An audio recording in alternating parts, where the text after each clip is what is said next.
안녕하십니까. 2023년도 신년 세계 말씀 사경회를 Hello. 허락하신 하나님께 감사를 드립니다.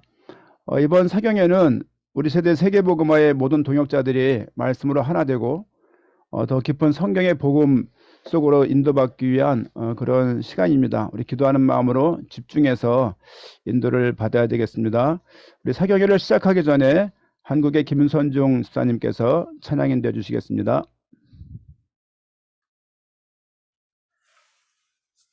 네, 우리 찬양하시겠습니다. 찬송가 369장입니다.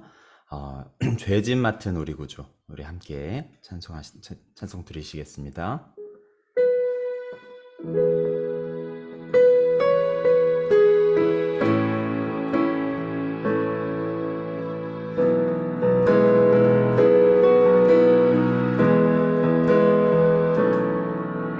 죄짐 맡은 우리 구주, 어찌 좋은 친구인지, 걱정 근심 무거운 짐 우리 주께 맡기세. 주께 고함 없는 고로 복을 얻지 못하네. 사람들이 어찌하여 아랠 줄을 모를까. 시험 걱정 모든 괴로움 없는 사람 누군가. 부질없이 낙심 말고 기도드려 아뢰세. 이런 진실하신 친구 찾아볼 수 있을까. 우리 약함하시 모니 어찌 아니하랴까. 근심 걱정 무거운 짐 아니 진자 누군가. 피난처는 우리 예수, 주께 기도드리세. 세상 친구 멸시하고 너를 조롱하여도 예수 품에 안기어서 참된 위로 받겠네.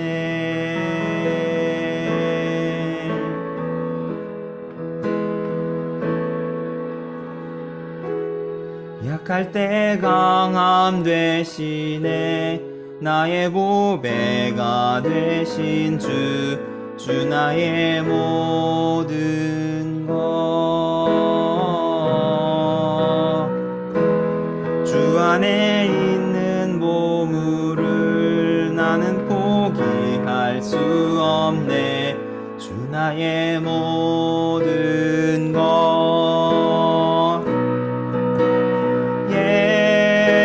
예수 어린 양 존귀한 이름. 예수 어린 양 존귀한 이름.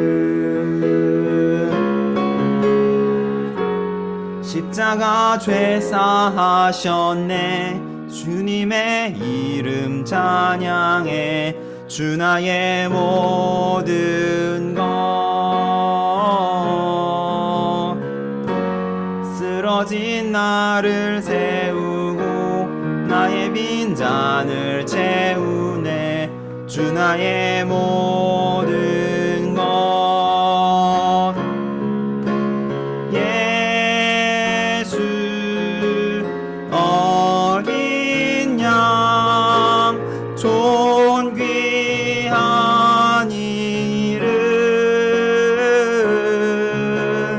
예수 어린 양 존귀한 이름.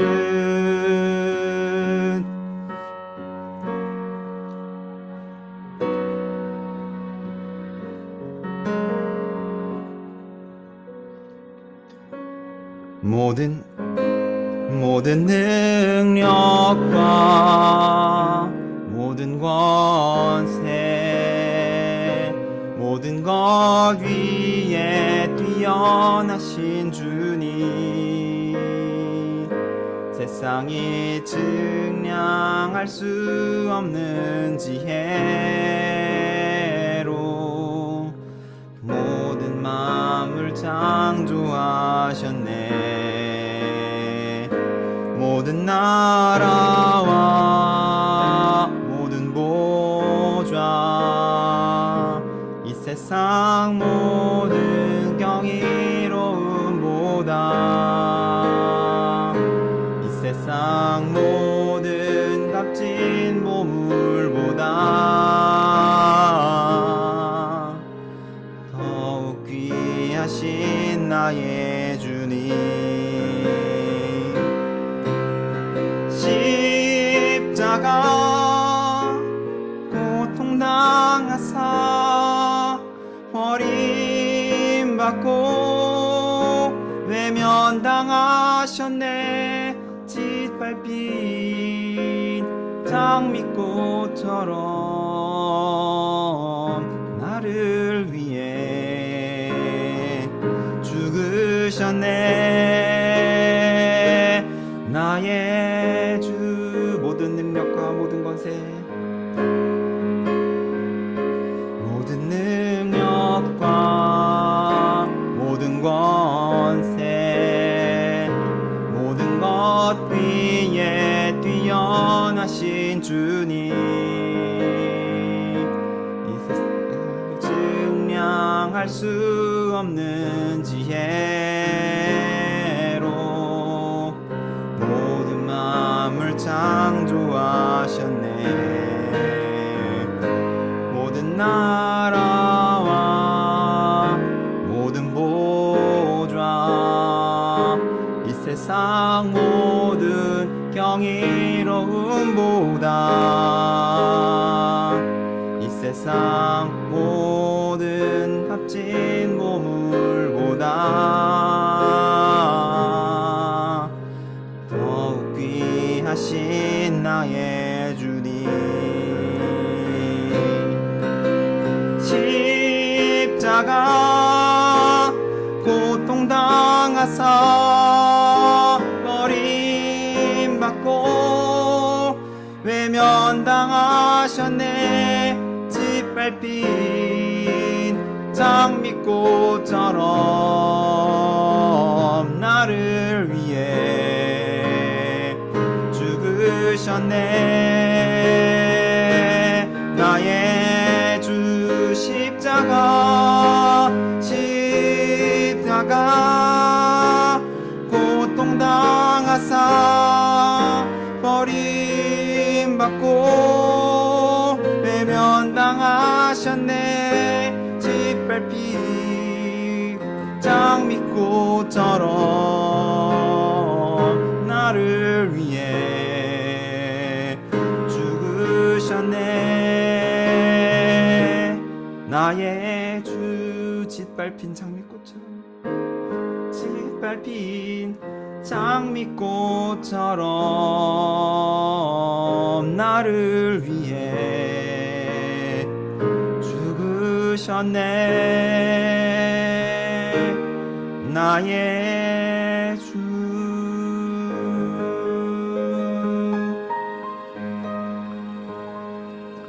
하나님께 영광 돌리겠습니다. 아멘, 아멘. 감사합니다. 모든 영광을 주님께 드립니다. 감사합니다. 이 시간 대표 기도로 우리 한국에 있는 창원 복음 가득한 교회 하강자 목사님께서 대표 기도 하시겠습니다. 기도드리겠습니다. 하나님 아버지, 이렇게 귀한 사경회를 하게 해주셔서 정말 감사합니다. 하나님의 지극하신 사랑으로 예수 그리스도를 보내주셔서 저희를 속량하심을 감사합니다. 하나님의 자녀로 삼으사 말로 다 할 수 없는 축복 속에 불러주셔서 감사합니다. 하나님 아버지, 지금 전 세계에 흩어져 있는 주님의 제자들을 하나님이여 붙들어 주시옵소서. 그들이 어떠한 형편에 있든지 다 알고 계신다고 하신 주님, 이들이 예수 그리스도의 이름을 위하여 당하는 모든 수고와 인내를 주께서 기억하여 주시기를 기도합니다.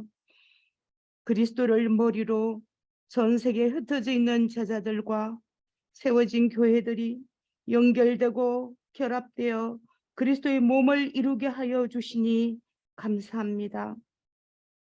반석되신 그리스도 위에 저희를 세워주시고 주님의 뜻대로 사용하여 주시기를 원합니다.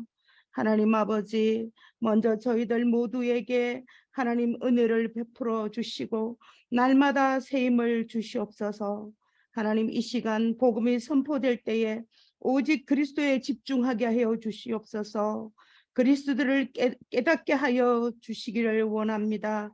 눈을 덮은 수건이 벗겨지듯이 주여 우리의 눈을 열어주시고 성령께서 밝히 비춰주셔서 예수가 그리스도 되심이 선명하게 깨달아지게 하여 주옵소서.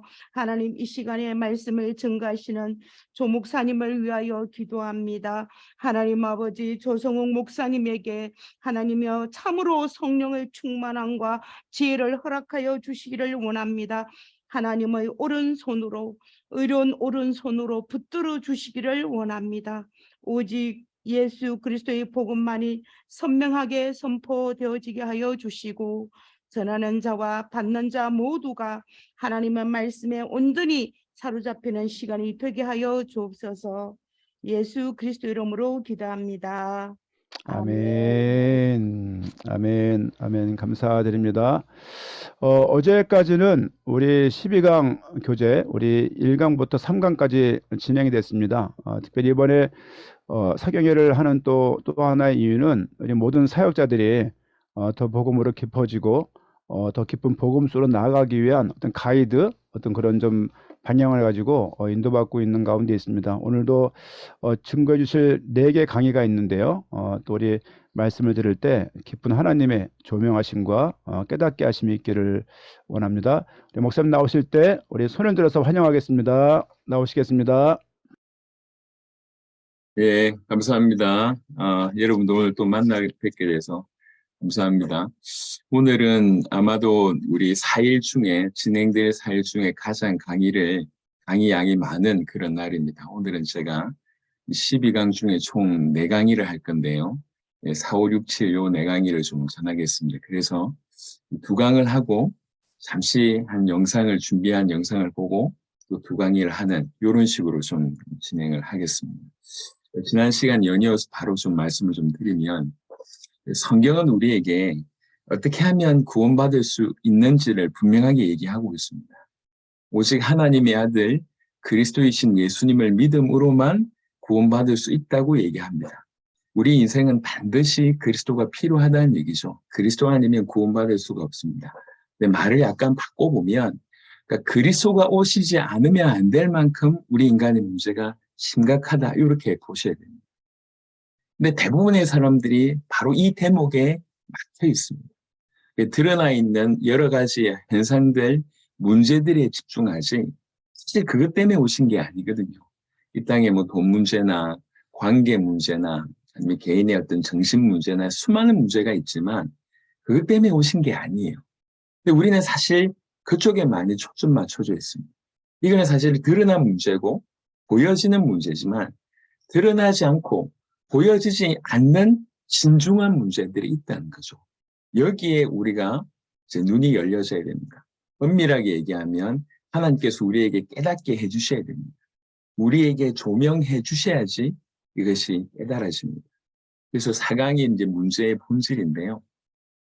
하나님과 끊어짐으로 모든 문제가 왔다. 인간은 원래 하나님과 함께해야 사는 존재입니다. 창세기 2장 7절에 그렇게 지음받았는데 하나님과 끊어졌기 때문에 모든 고통과 결핍과 문제와 죽음이 오는 것이다 라고 얘기합니다. 사실 너무 간단한 얘기예요. 하지만 이거 얼마나 깊은지 우리는 잘 모릅니다. 하나님께서 깨닫게 하시지 않으면 알 수가 없습니다. 여러분 잘 알고 있는 우리 마가복음 15장 34절에 마가복음 15장 34절에 예수님께서 십자가에 못 박히셔서 십자가상에서 울부짖었던 이제 예수님의 말씀이 있습니다. 하나님 어찌하여 나를 버리셨나이까? 라고 얘기합니다. 이제 이게 신학적으로 뭐 유기 사건이라고 얘기하는데 이 삼위일체 하나님과의 관계 안에서 영원이라는 그 때를 두고 볼 때 딱 한 번 아버지가 아들을 버린 사건, 아들이 버림받은 사건이 바로 그 십자가 사건입니다. 그러니까 이제 예수님께서 이 하나님과 단절된다고 하는 것이 얼마나 두려웠는지 그러니까 예수님은 아시잖아요. 그것이 그 하나님과의 끊어짐이라고 하는 것이 얼마나 엄청난 것인지 아시기 때문에 예수님도 우리식으로 이해하기 좋게, 이해하기 쉽게 표현하자면 예수님도 두려워할 만큼, 두려워 떨 만큼 이런 일이 없었으면 좋겠다고 얘기할 만한 사건이 뭐냐면 하나님과의 끊어짐이에요. 뭐 그냥 육신적인 죽음이 두려워서 이렇게 울부짖었다고 하면 사실은 말이 맞지 않습니다. 왜 말이 맞지 않는고 하니 예수님의 제자들, 사도들도 예컨대 스데반 같은 사람들도 순교당할 무렵에 오히려 기쁨으로 순교를 당하죠. 예수님의 사도들 전부 다 사실 기쁨으로 순교를 당하잖아요. 사도들과 제자들도 기쁨으로 순교를 당하는데 예수님이 그게 두려워가지고 이렇게 구했다 이렇게 볼 수가 없습니다. 이건 단순한 육신적인 죽음과 그 고통 때문에 울부짖은 게 아니에요. 정신적인 수준, 자기가 이제 당신이 당신의 백성들을 건지기 위해서 왔는데 당신의 백성들이 그걸 몰라줘서 마음이 아파서 이렇게 부르짖었다 이렇게도 볼 수가 없습니다. 예수님은 뭘 알았냐면 하나님과의 단절이 얼마나 큰 일인지를 알았습니다. 그래서 마지막 십자가 사건에서 요거를 어찌하여 나를 버리십니까? 라고까지 얘기했습니다. 여러분 하나님께서 저와 여러분들이 은혜를 주셔서 사실 육신적으로는 절대로 이해할 수 없습니다. 은혜 주셔서 하나님과 단절이 얼마나 큰 사건인지 알게 하시는 그런 은혜 있기를 바랍니다. 여러분 이 땅에서의 수많은 고통이나 문제나 결핍이다 이런 것들은 영원한 단절에 그냥 조금의 힌트 정도일 것 같습니다. 조금의 맛을 보는 그 정도일 것 같습니다. 그러니까 하나님과의 영원한 단절 그게 지옥이잖아요. 하나님과의 단절은 사실은 그 어떤 것보다 심각한 문제입니다. 우리가 이걸 하나님의 은혜로 이것이 얼마나 중요한지 깨닫는 그런 은혜가 있다고 하면 우리는 오직 이 문제를 해결할 수밖에 없는 해결하실 수 있는 그리스도를 붙잡을 수밖에 없을 것입니다. 하나님께서 저와 여러분들 특별히 말씀을 전하는 메신저 모두에게 이런 은혜 주시기 바랍니다. 하나님과 단절되어서 모든 문제가 온 거죠. 왜 단절되었냐라고 얘기할 때에 이사야 59장 2절은 중요한 답을 줍니다. 이사야 59장 2절에 오직 너희 죄악이 너희와 너희 하나님 사이를 갈라놓았다고 얘기합니다. 그래서 죄가 심각한 겁니다. 하나님과 끊어짐이라고 하는 이 엄청난 결과를 낳는 게 뭐냐? 죄라는 겁니다. 그래서 죄가 심각합니다. 여러분 왜 죄가 이렇게 하나님과 우리 사이를 갈라놓죠? 그거는 하나님의 속성 때문에 그렇습니다. 베드로전서 1장 16절은 기록되었을 때 내가 거룩하니 너희도 거룩할지어다 하셨느니라고 되어 있습니다. 하나님은 거룩하신 분이십니다. 하나님은 의로우신 분이십니다. 그래서 죄에 대해서 진노하시는 분이고 죄에 대해서 심판하시는 분이십니다. 예, 그런 가운데 인간에게 하나님께서 약속을 주셨고 그 약속을 보란 듯이 창세기 3장 16절에 불순종하는 일을 하게 됩니다. 그래서 로마서 5장 19절에는 한 사람이 순종하지 아니함으로 많은 사람이 죄인이 된 것 같이 한 사람이 순종하심으로 많은 사람이 의인이 되리라. 어떤 분들은 아직도 아담이 죄를 지었는데 왜 내가 죄인입니까? 라고 질문하는 분들이 계십니다. 많은 설명을 드릴 수 있겠지만 크게 두 가지로 설명할 수 있는데 하나는 뭐냐면 대표의 원리입니다. 아담은 인류의 대표였습니다. 네, 대표로서 죄를 지었기 때문에 우리 모두가 그 죄에 속하는 것이고요. 또 두 번째는 뭐냐면 실제로 모든 인류가 아담에게서 나왔습니다. 그래서 성경의 표현으로 얘기하자면 우리 모든 인류는 아담 안에 있었습니다. 아담 안에 있는 상태로 죄를 범한 거예요. 그래서 아담이 대표이기 때문에 그의 죄가 우리의 죄이기도 하지만 엄밀하게 얘기하면 우리는 아담과 함께 있으면서 죄를 범한 것이라고 볼 수가 있습니다. 예. 그래서 한 사람의 죄 불순종으로 말미암아 죄가 세상에 들어오고 한 사람으로 말미암아 죄가 세상에 들어오고 죄로 말미암아 사망이 들어왔나니. 그러니까 사망이라고 한 것이 하나님과의 끊어짐이라고 이해할 수가 있는 것입니다. 죄가 사망을 낳습니다. 그래서 죄가 그토록 심각한 겁니다. 이 죄는 절대로 우리가 처리할 수 없다고 성경은 분명히 얘기하고 있습니다. 고린도전서 15장 22절에도 아담 안에서 모든 사람이 죽은 것 같이 아까 제가 얘기했던 부분을 이렇게 표현합니다. 아담 안에서 모든 사람이 죽은 것 같이. 로마서 3장 23절에 그래서 모든 사람이 죄를 범하였음에 하나님의 영광에 이르지 못하느니 절대로 이룰 수가 없습니다. 하나님과의 단절이 예수님도 두려워할 만한 예수님도 울부짖을 만한 그 사건이 하나님과의 단절인데 정작 우리는 그걸 잘 모르고 있습니다. 네. 하나님께서 은혜 주셔서 정말 인간이 생명의 근원이며 축복의 근원이며 선의 근원이며 모든 좋은 것의 근원이신 그분과 끊어짐이 얼마나 심각한지를 아는 그런 은혜를 하나님 저와 여러분들에게 주시길 바라고 또 이런 결과의 원인이 되는 그 죄가 얼마나 심각한지 여러분 죄를 많이 지었다 적게 지었다 큰 죄를 지었다 적은 죄를 지었다 그게 중요한 게 아닙니다. 아주 작은 죄라도 하나님의 완벽한 공의로움 앞에 완벽한 거룩하심 앞에는 암만 작은 죄라도 진노를 살 수밖에 없고 영원히 심판받을 수밖에 없다는 것입니다. 그 죄가 그렇다는 거예요. 이 죄가 내가 거짓말밖에 안 했고 뭘 대단하게 한 게 없는데 라고 얘기하는 것이 아직 눈 열리지 않는 모습입니다. 우리가 죄인이라고 하는 사실이 깨달아질 때 그리고 이 죄에 분노하시는 하나님이 깨달아질 때 유일한 구원의 길이 그리스도밖에 없다고 우리는 한평생 그 답을 놓고 살아갈 수밖에 없습니다. 근데 이것들이 깨달아지지 않으면 예수님이 나쁜 분이 아니잖아요. 좋은 분이라고 인식은 합니다. 하지만 자기 인생을 걸 만큼 절실하지는 않습니다. 요즘에는 암이라고 하는 질병이 참 전 세계에 많이 떠돌고 있습니다. 그 암이라고 하는 정보를 다 알고 있어요. 하지만 내가 걸리지 않을 때는 전혀 개의치 않습니다. 하지만 내가 암에 걸렸을 때, 암이라고 하는 진단을 받았을 때는 그때부터는 삶의 자세가 달라집니다. 그냥 떠도는 얘기가 아니에요. 내가 죽을 수 있구나. 어떻게 하면 이 암에서 치유받을 수 있을까를 아주 자세가 이제 바뀌어지는 것이죠. 마찬가지로 우리가 죄인이라고 하는 사실, 하나님을 떠나 있다고 하는 것이 얼마나 심각한지 깨닫게 되면 오직 예수라고 하는 것이 그냥 지식이 아니라 전부가 되는 거죠. 또 하나 해야 될 질문은 뭐냐면 하나님과 단절된 것이 모든 문제의 원인이고 이것 때문에 모든 문제가 왔다고 하고 사실 하나님과 단절이라고 하는 이 결과를 내는 것이 죄라고 얘기했습니다. 근데 왜 죄가 우리 인생 가운데 찾아왔습니까? 창세기 3장은 그것에 대해서 정확하게 밝혀주고 있습니다. 그리고 이 죄와 관계된 어떤 존재에 대해서 얘기하고 있습니다. 창세기 3장뿐만 아니라 요한일서 3장 8절이 그 부분에 중요한 답을 주는데요. 죄를 짓는 자는 요한일서 3장 8절에 죄를 짓는 자는 마귀에게 속하나니 마귀는 처음부터 범죄함이라.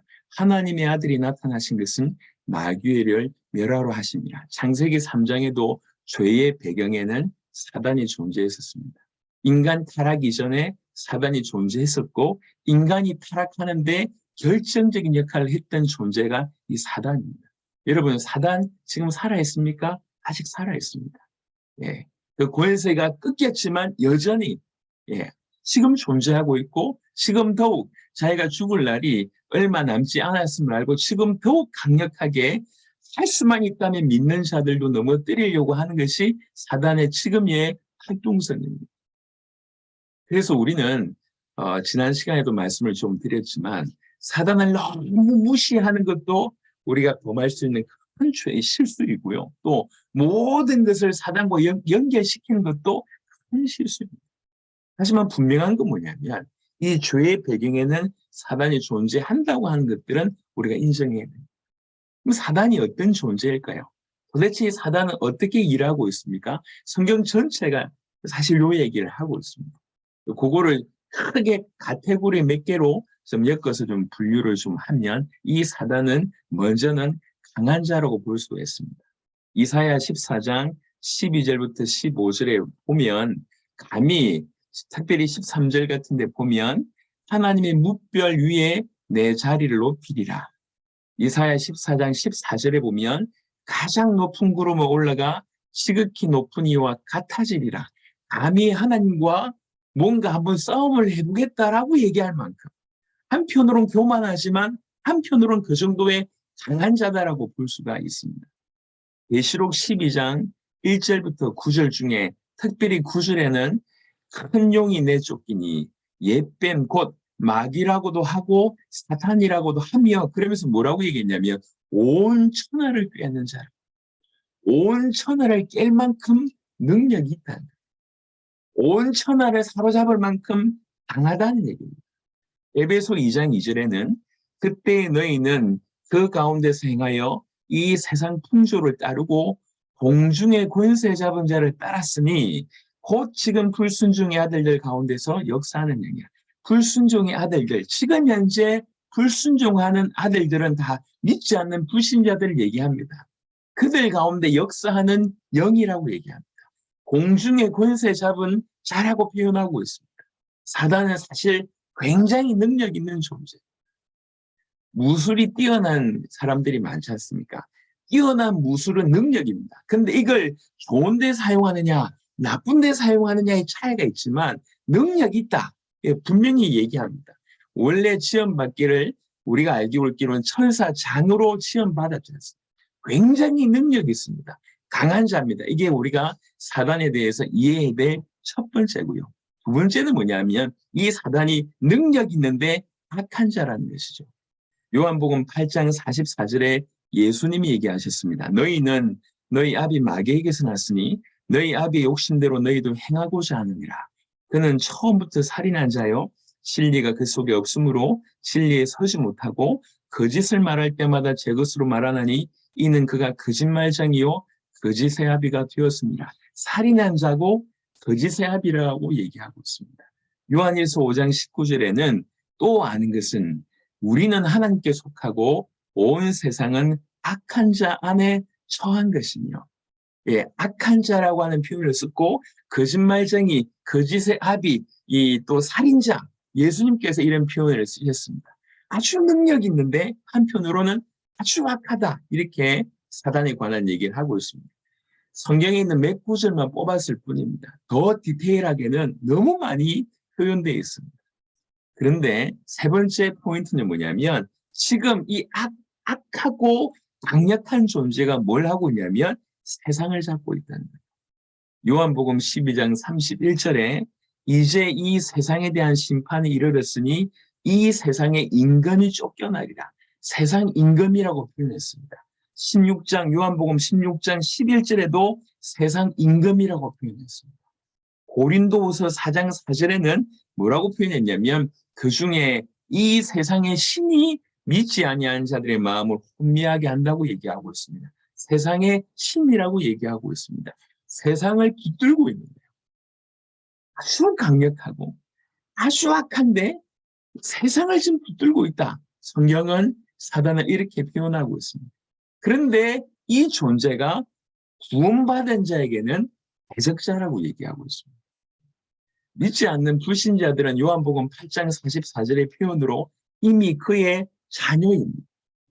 하지만 이 자녀 가운데서 빠져나와서 하나님의 자녀가 된 우리에게는 사단이 대적자입니다. 끊임없이 공격합니다. 요한복음 10장 10절에 도둑이 오는 것은 도둑질하고 죽이고 멸망시키려는 것뿐이요 내가 온 것은 양으로 생명을 얻게 하고 더 풍성히 얻게 하려는 것이라고 얘기했습니다. 예수님이 하신 얘기입니다. 이 도둑은 사단을 뜻하는 것일 것입니다. 도둑질을 한다는 거죠. 거기서 그치지 않습니다. 죽인다는 거예요. 거기서 그치지 않습니다. 멸망시킨다는 것입니다. 이게 사단이 지금도 우리 가운데 공격하는 양상입니다. 엄청나게 그냥 봐주는 게 아니에요. 그냥 장난치는 게 아닙니다. 호기심 가지고 그냥 적당하게 접근한 게 아닙니다. 어찌하든지 우리를 도둑질하려고 합니다. 우리의 삶을, 우리의 선함을, 우리가 가지고 있는 모든 좋은 것, 모든 아름다운 것 도둑질합니다. 영생과 구원과 할 수만 있다면 하나님의 형상과 다 도둑질합니다. 철저하게 죽이려고 합니다. 멸망시키려고 합니다. 이게 지금도 역사하고 있는 사단의 모습입니다.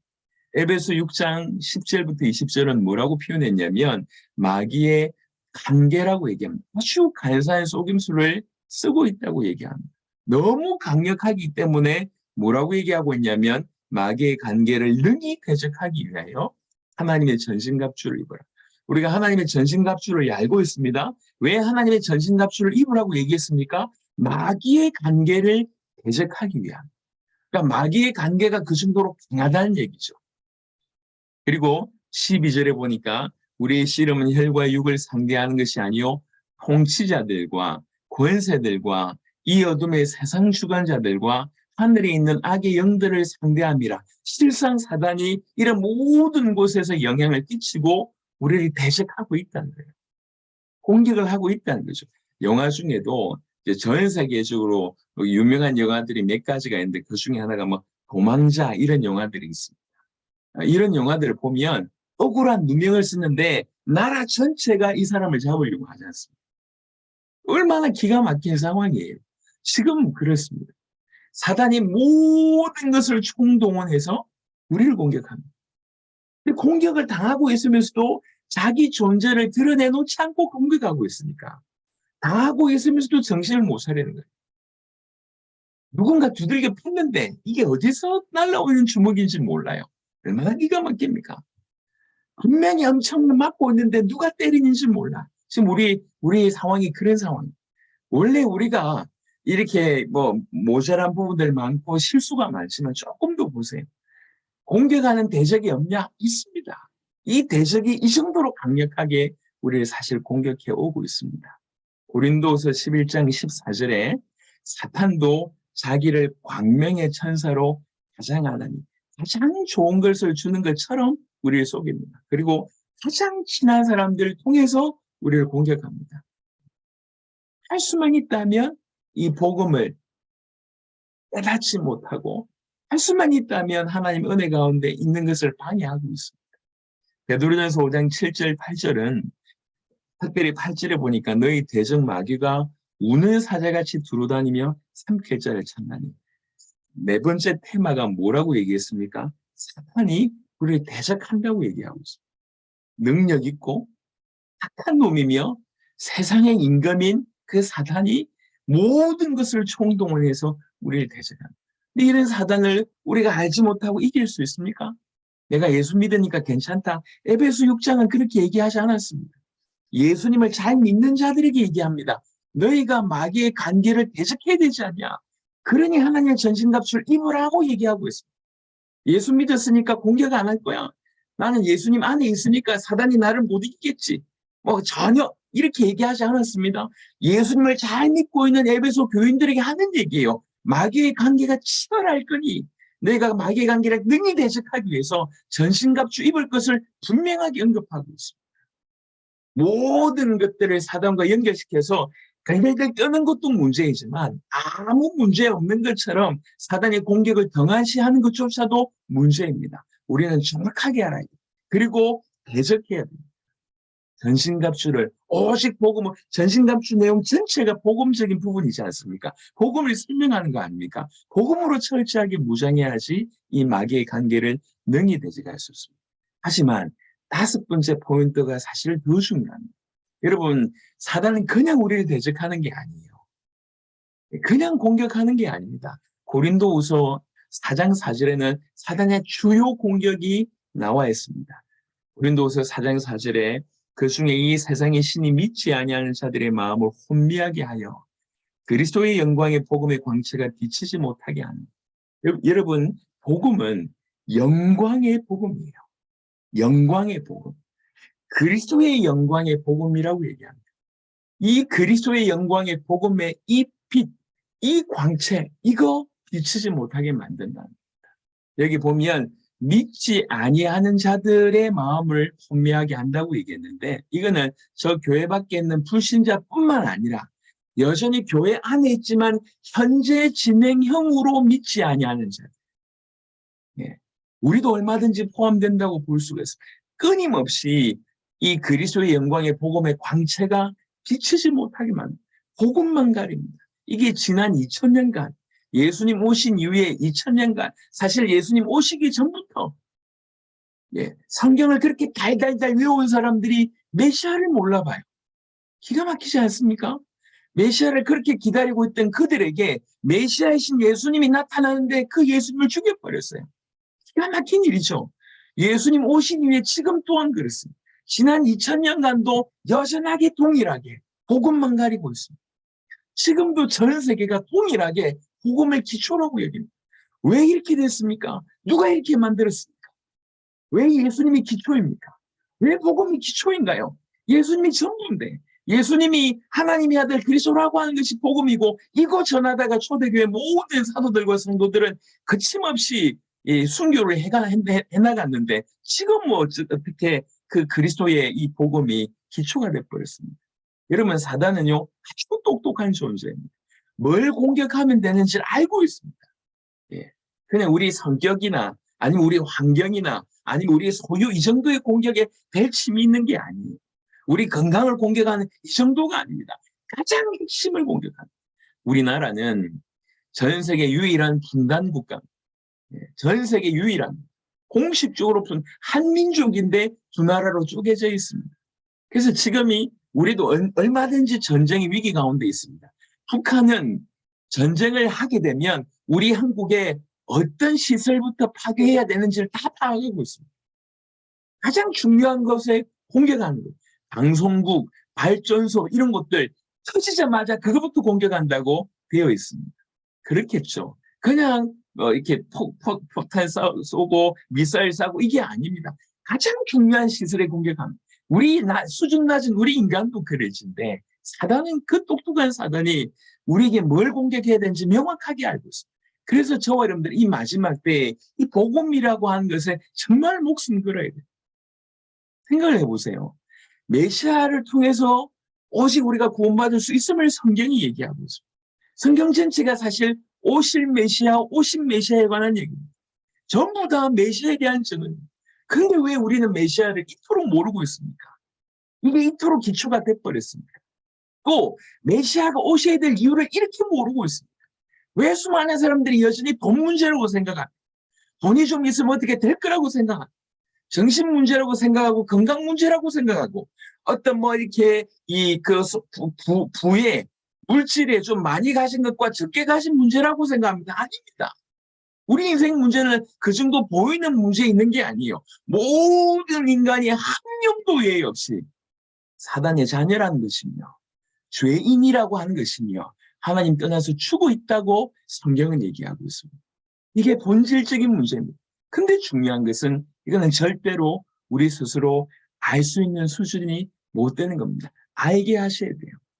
인간의 모든 문제의 본질은 창세기 3장 1절 사단으로 인해서, 창세기 3장 6절 범죄하여, 창세기 3장 23절 하나님과 단절되어서 모든 문제가 온 것입니다. 그래서 인간의 문제의 본질을 깨닫는 것은 그야말로 은혜인 것 같습니다. 특별히 지금 세계에서 복음 전하고 있는 메신저들한테 정말 부탁을 드립니다. 알고 있는 지식을 얼마든지 정리할 수 있습니다. 하지만 알고 있는 지식을 전달하는 수준 가지고는 세계를 살릴 수가 없습니다. 이 메시지가 내 것이 돼야 돼요. 우리가 우리 스스로 정말 내 인생의 문제가 죄의 문제가 맞는가? 내 인생의 문제가 사단 때문이었는가? 내 인생의 문제가 하나님을 떠나서 왔는가라고 하는 진중한 답을 우리 모든 메신저가 먼저 내야 됩니다. 그렇지 않으면 내가 가정에 잘못 태어나서 어릴 때부터 아버지한테 상처받고 엄마한테 상처를 받고 환경이 불우해서 전부 거의 이 정신병원에 가면 나오는 그 정도의 진단 수준에 머물러 있다니까요. 그런 게 아닙니다. 그 정도의 문제가 아닙니다. 인생의 문제는. 인생의 문제는 메시아가 오지 않으면 안 될 만큼 심각해요. 모든 인류가 사단에게 잡혀 있다는 얘기고, 모든 인류가 죄인이라는 얘기고, 모든 인류가 하나님을 떠나서 죽어 있고 하나님과 원수되어 있다라고 하는 것이 성경이 얘기하고 있는 것입니다. 이게 문제의 본질입니다. 그래서 우리 인생에게는 반드시 메시아가 필요한 것입니다. 그래서 메시아를 굳게 붙잡을 수밖에 없는 것은 자기 문제에 대한 인식을 하게 될 때. 여러분, 어떤 암이든지 낫게 할 수 있는 약의 소중함을 알 수 있는 사람 누굽니까? 자기가 암에 걸린 사람은 이것의 소중함을 알아요. 내가 암하고 무관한 맥이 별로 소중하지 않지. 그냥 사업하는 데나 좀 쓰지. 하지만 내 암을 낫게 해주는 약이 저 약이다라고 얘기할 때 자기 문제가 그렇다고 정말 깨달아지는 사람은 이 약에 대해서 절대적으로 이렇게 바라보게 되지 않을까요? 당연합니다. 그래서 메시지를 전달하는 것을 넘어서서 우리가 우리 인생의 문제를 대면해 봐야 됩니다. 내 문제가 가정의 문제, 경제의 문제, 어릴 때의 문제, 불우한 환경의 문제가 아니라 내가 죄인이었기 때문에, 내가 사단에게 사로잡혔기 때문에, 내가 하나님을 떠나서 죽었기 때문에 온 문제였구나라고 하는 것이 땅땅땅 여러분 심령에 정말 깨달아지게 된다고 하면 이제 그때부터는 일평생 오직 그리스도를 붙잡는 그런 일들이 벌어질 수밖에 없다는 것입니다. 자, 이게 제가 오늘의 그 내 강의 중에 가장 중요하게 드리고 싶었던 부분이고요. 그리고 5강에 그래서 우리 인간은 절대적으로 메시아가 필요합니다. 우리는 메시아가 절대적으로 필요한 그런 존재입니다. 사단으로 인하여 범죄 가운데 하나님과 단절되어 있는 것이 우리의 본질적인 문제고 그것 때문에 창세기 3장 16절부터 24절에 이런 결과가 온 것입니다. 여러분 창세기 3장은 우리 인간의 문제의 시작, 타락에 대한 내용들이 자세하게 담겨져 있고요. 특별히 창세기 3장 16절에는 인간에게 우리 주님이 하나님께서 저주하는 내용. 그래서 조금 자세하게 보면 창세기 3장 16절과 24절까지는 인간이 경험하고 있는 모든 문제에 치비하게 되어 있습니다. 이 안에는 가정의 문제에 대한 언급, 고통에 대한 문제, 수고에 대한 문제, 자연의 문제, 땅의 문제, 그리고 나서 경제의 문제, 죽음의 문제 이런 것들이 그리고 절대로 생명나무를 따 먹을 수 없는 내세의 문제까지 통틀어서 다 요약이 되어 있습니다. 왜 이런 문제가 왔습니까? 인간이 범죄해서 그렇습니다. 왜 범죄했습니까? 세계인의 사단이 존재합니다. 그래서 이렇게 완벽하게 하나님과 단절되는 일이 벌어졌습니다. 이것은 인간 스스로 절대로 해결할 수가 없다. 그래서 해결자가 필요합니다. 그래서 처음부터 창세기 3장 15절 처음부터 우리 하나님께서 메시아를 약속하셨습니다. 여러분 메시아, 히브리 말로 메시아, 헬라 말로 그리스도라고 하는 이것의 의미가 뭡니까? 성경에는 특별히 우리 하나님께서는 이름을 굉장히 귀하게 여기십니다. 제가 아는 바로는 구약의 이름이라고 하는 이 의미는 그 사람의 전부를 설명합니다. 그 사람의 전체를 설명합니다. 그래서 중요할 때마다 하나님께서 이름을 바꾸시잖아요. 아브라함을 아브라함으로, 사레를 사라로 이렇게 중요한 이름을 바꾸시지 않습니까? 그 정도로 하나님 이름을 귀하게 여기시는데 하나님께서 인류를 구원할 어떤 그런 분의 이름을 메시아, 그 직분의 이름을 메시아라고 썼다는 거죠. 이건 예사롭지 않습니다. 아, 메시아가 이런 뜻이네 이 정도가 아닙니다. 예. 메시아가 도대체 어떤 존재인지 그 이름을 통해서 다 설명하시는 메시아는 기름 부음 받은 자라고 하는 뜻입니다. 독특한 뜻이죠. 이런 이름을 지어줬다는 얘기는 이 이름을 통해서 모든 것을 설명하신다는 거죠. 그래서 기름 부음 받은 자라고 한 이름을 주셨을 뿐만 아니라 누가 기름 부음을 받는지 이스라엘의 역사 안에서 새겨두셨습니다. 전통적으로 왕, 선지자, 제사장에게 기름을 붓습니다. 하나님께서 구별했다는 뜻입니다. 성스럽게 구별했다. 이게 기름 붓는다고 하는 뜻입니다. 그래서 이 세 직분은 사실은 너무 중요한 게 구약 성경 전체에서 가장 중요한 직분들이 이 세 직분입니다. 예컨대 구약의 후반부 선지서들은 거의 다 선지자들에 대한 얘기입니다. 구약의 중간에 있는 역사서는 주로 왕에 초점이 맞춰져 있습니다. 그리고 구약의 앞부분의 모세오경은 주로 아론뿐만 아니라 아론은 국가의 제사장이지만 국가의 제사장이 되기 전에 출애굽 시에는 각 가장들이 제사장 역할을 했고요. 그리고 그 이전에 아브라함부터 이 족장들은 이 갈 때마다 이 대단을 쌓는 예배를 드리는 이 족장들이 또 제사장 역할을 했습니다. 그래서 모세오경은 어떻게 보면 주로 제사장의 포인트가 강하다고 볼 수가 있습니다. 세 직분에 대한 얘기가 계속 이어집니다. 왜 그렇습니까? 왜 그리스도가 이 세 직분에 대한 부분으로 언급되어 있습니까? 말씀드렸던 것처럼 메시아는 우리를 건지시러 오시는 분이십니다. 구원하러 오시는 분이십니다. 우리가 어디 빠져 있는데요? 죄에 빠져 있잖아요. 사단에게 사로잡혀 있잖아요. 하나님 떠나서 죽어 있지 않습니까? 건져낼 존재로 메시아로 오신 것입니다. 그 메시아는 뭐 해야 됩니까? 건져내야 됩니다. 그래서 왕으로서 우리 대적 사단을 깨뜨리고 제사장으로서 우리의 죄를 해결하고 선지자로서 하나님의 말씀을 계시하면서 우리로 하여금 다시 하나님을 만날 수 있는 바로 그 일을 하시기 위해서 메시아는 오신 것입니다. 그래서 처음부터 메시아라고 하는 이 이름 안에 기름 부음 받은 자, 왕, 제사장, 선지자, 왕으로서 사단을 이기고 제사장으로서 죄를 해결하고 선지자로서 하나님 만난 길을 여신다고 하는 것이 그 이름 안에 고스란히 녹아져 있다는 것입니다. 그래서 이 메시아를 계속 약속하신 것입니다. 구약에는 300여 가지 이상 이 메시아에 대한 예언들이 쭉 있습니다. 그건 또 다음 강의 때 좀 살펴보겠고요. 그래서 구약 성경을 통해서 참 제사장이 와야 된다. 참 왕이 와야 된다. 참 선지자가 반드시 오셔야 할 것을 계속 약속하겠습니다. 아까 구약 성경에 이 세 직분자들이 다 중요하게 언급됐지만 왕 중에 최고의 왕이었던 다윗도 중요한 실수를 하게 됩니다. 그리고 제사장도 백성들의 죄를 사기 전에 자기 자신의 죄부터 먼저 사야 됩니다. 그리고 뛰어난 선지자들도 많았지만 그 선지자가 영원히 살 수 없었습니다. 다 대단한 직분자들이지만 다 한계 있다는 거죠.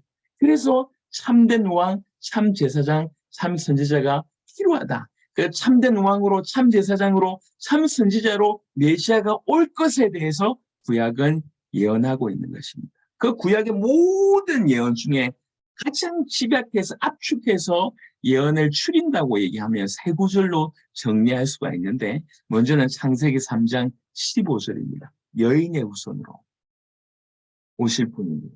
여인의 후손으로 와서 뱀의 머리를 상하게 한다. 사단의 끝을 여인의 후손으로 올 것이다. 이사야 7장 14절 그분은 임마누엘 오실 것이다. 하나님 떠나 있는 우리로 하여금 다시 하나님이 우리와 함께 할 수 있는 바로 그 역할을 하시러 오실 것이다. 이사야 53장 5절 6절 보니까 우리 모든 죄악을 그에게 담당시키셨다. 우리 모든 죄악을 담당하기 위해서 메시아가 오신다고 얘기하고 있습니다. 그런데 이 메시아는 우리 입장에서 봤을 때 우리를 사단에서 건져내고 우리 죄를 해결하고 우리로 다시 하나님을 만날 수 있는 길을 여실 뿐이지만 그게 우리 입장이지 사실 그 정도 역할만 하실 분이 아니라 이분은 이사야 9장 6절부터 7절에 보니까 특별히 후반절에 보니까 그의 이름은 기묘자라 모사라 전능하신 하나님이라 영존하신 아버지라 평강의 왕님 그분의 존재가 이러합니다. 그분은 하나님이십니다. 그래서 우리가 어떤 상황 가운데 있든지 우리를 능히 구원하실 수 있는 분이 어떤 문제 가운데 빠져 있든지 간에 우리를 구원하실 수 있는 분이 바로 그 메시아임을 이사야 9장을 통해서 언급하셨습니다. 그래서 이 메시아의 의미를 누렸던 다윗은 여호와가 나의 목자면 내가 부족함이 없다고 얘기합니다. 맞습니다. 진실로 메시아가 우리 인생 가운데 오면 우리는 부족함이 없습니다. 그래서 우리 인생에는 바로 이 메시아가 아주 간절히 필요합니다. 이스라엘의 역사는 이스라엘 사람들은 그래서 이 메시아를 오랫동안 기다렸습니다. 성경 한 구절 찾아보겠습니다. 사도행전 5장입니다. 사도행전 5장. 이스라엘 백성들이 오랫동안 메시아를 기다렸던 모습 중에 하나가요. 사도행전 5장 36절, 37절에 보시면 이전에 그다가 일어나 스스로 선전함에 사람이 약 400명이나 따르더니 그가 죽임을 당함에 따르던 모든 사람들이 흩어져 없어졌고 그 후 호적할 때 갈릴리 유다가 일어나 백성을 꿰어 따르게 하다가 그도 망한즉 따르던 모든 사람들이 흩어졌느냐. 이스라엘 백성들이 기다리다가 저분이 메시아인가? 저분이 메시아인가? 그다가 일어났을 때 저 사람이 메시아인가? 유다가 일어났을 때 저 사람이 메시아인가? 이게 이스라엘 백성들의 모습이었다는 거예요. 왜 그럽니까? 메시아가 오시면 요한복음 4장 25절에 그 아주 신앙적으로 삶적으로도 완전 바닥이라고 할 수 있는 그 사마리아 수가성 여인도 메시아가 오면 그가 우리에게 모든 것을 알려주실 것이다 라고 하는 그런 기대감이 있었다는 거죠. 그러니까 메시아에 대한 이런 기대감, 메시아가 어떤 분인지에 대한 이 부분들을 가지고 있었다는 것입니다. 신앙이 바닥이고 삶이 바닥인데. 근데 지금 우리는 사마리아 수가성 여인이 메시아를 그토록 기대했던 그런 신앙도 없다는 거예요. 메시아를 믿는다고 하지만, 예수 그리스도를 믿는다고 하지만 전혀 삶에는 전혀 변화가 없어요. 메시아가 누군지 모르니까 믿는다고 하지만 사마리아 수가성 여인의 이 정도 수준도 안 된다고 우리가 볼 수가 있습니다. 요한복음 12장 12절부터 13절에 이 수많은 무리들이 예수님께서 예루살렘 입성하실 때 주의 이름으로 오시는 이여라고 얘기했어요. 사도행전 1장 6절에 승천하시는 예수님을 보고 과연 이스라엘을 회복하심이 이때니까라고 묻습니다. 이 모든 것들을 통해서 진실로 이스라엘 백성들은 메시아를 대망했구나. 지금 우리가 현 시대를 살아가고 있는 우리가 놓친 게 뭐냐면 이 메시아가 얼마나 크신 분인지 이 메시아를 간절히 사모하고 기다린 이 부분을 우리가 잃어버렸습니다. 우리는 다시 한번 사도행전 17장 2절과 3절의 규례대로 다시 한번 성경을 통해서 그리스도가 어떤 존재인지를 깨달아야 됩니다. 그리스도가 도대체 어떤 분이며 그리스도가 도대체 무슨 일을 하셨는지 그 그리스도께서 우리 인생 가운데 임하심이 어떤 일이 벌어지는지 그렇게 하다가 그리스도께서 우리 인생 가운데 오셨구나라고 얘기했을 때 이 인생은 완전히 달라질 수밖에 없습니다. 오늘 이 첫 번째 타임에 크게 두 가지를 얘기했습니다. 우리 각각이 굉장히 중요한 대면해야 될 부분인데 하나는 뭐냐면 우리 인생의 문제의 본질이 뭐냐. 뭐가 진정한 우리 인생의 문제냐. 각각이 우리 대면해야 합니다. 그리고 두 번째, 도대체 메시아는 어떤 존재냐. 도대체 그 메시아라고 하는 분은 무슨 일을 하실 분이냐. 메시아가 우리 인생 가운데 오게 된다면 어떤 일이 벌어지겠냐. 너도 말고 사마리아 수가성 여인 정도의 수준이라도 그가 오시기만 하면 모든 것을 알려주실 것인데 라고 하는 그 정도의 기대감만 있다 해도 우리 인생은 달라질 것입니다.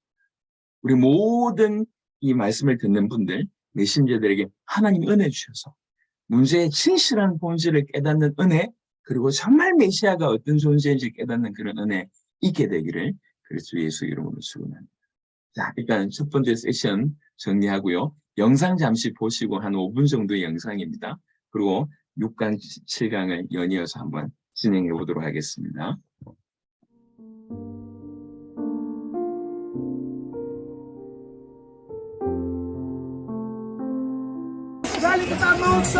Sabal bareng.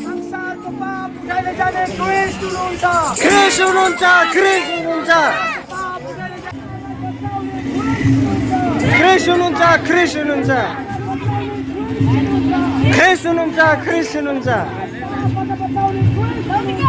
크레이션은 자, 크레이션은 자, 크레이션은 자.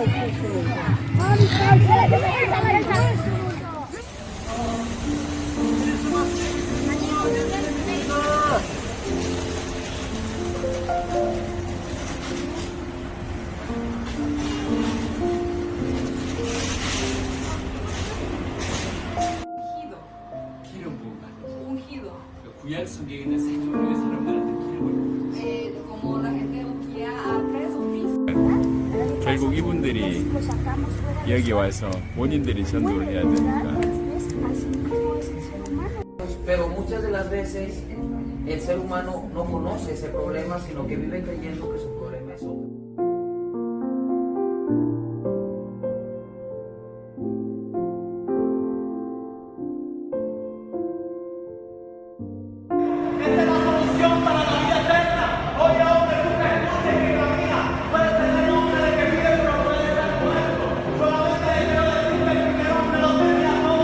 Esto que yo le he hablado, se lo va a estar conversando con usted. ¿Cómo se llama? Pecado que tiene el hombre tiene que solucionarse. Esto que tiene el hombre bajo el poder de Satanás. Por eso Dios envió a su Hijo como el Rey verdadero, que es el único que te puede hacer libre. Él envió a su Hijo para limpiarte de todo pecado. Él envió a su Hijo para que te puedas encontrar con Dios. No te puedes encontrar con Dios.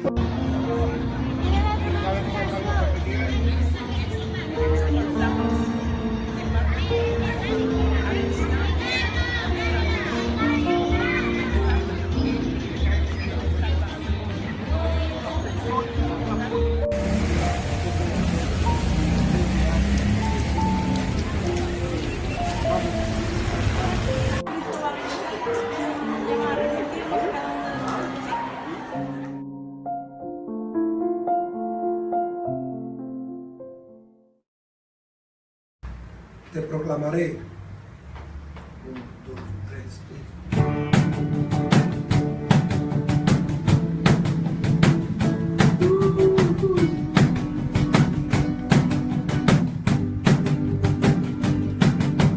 Yo creí que salvé, pues me fuiste revelado en la cruz y la resurrección. Por la fe me aferré a la conclusión del pacto lleno de gracia y salvación.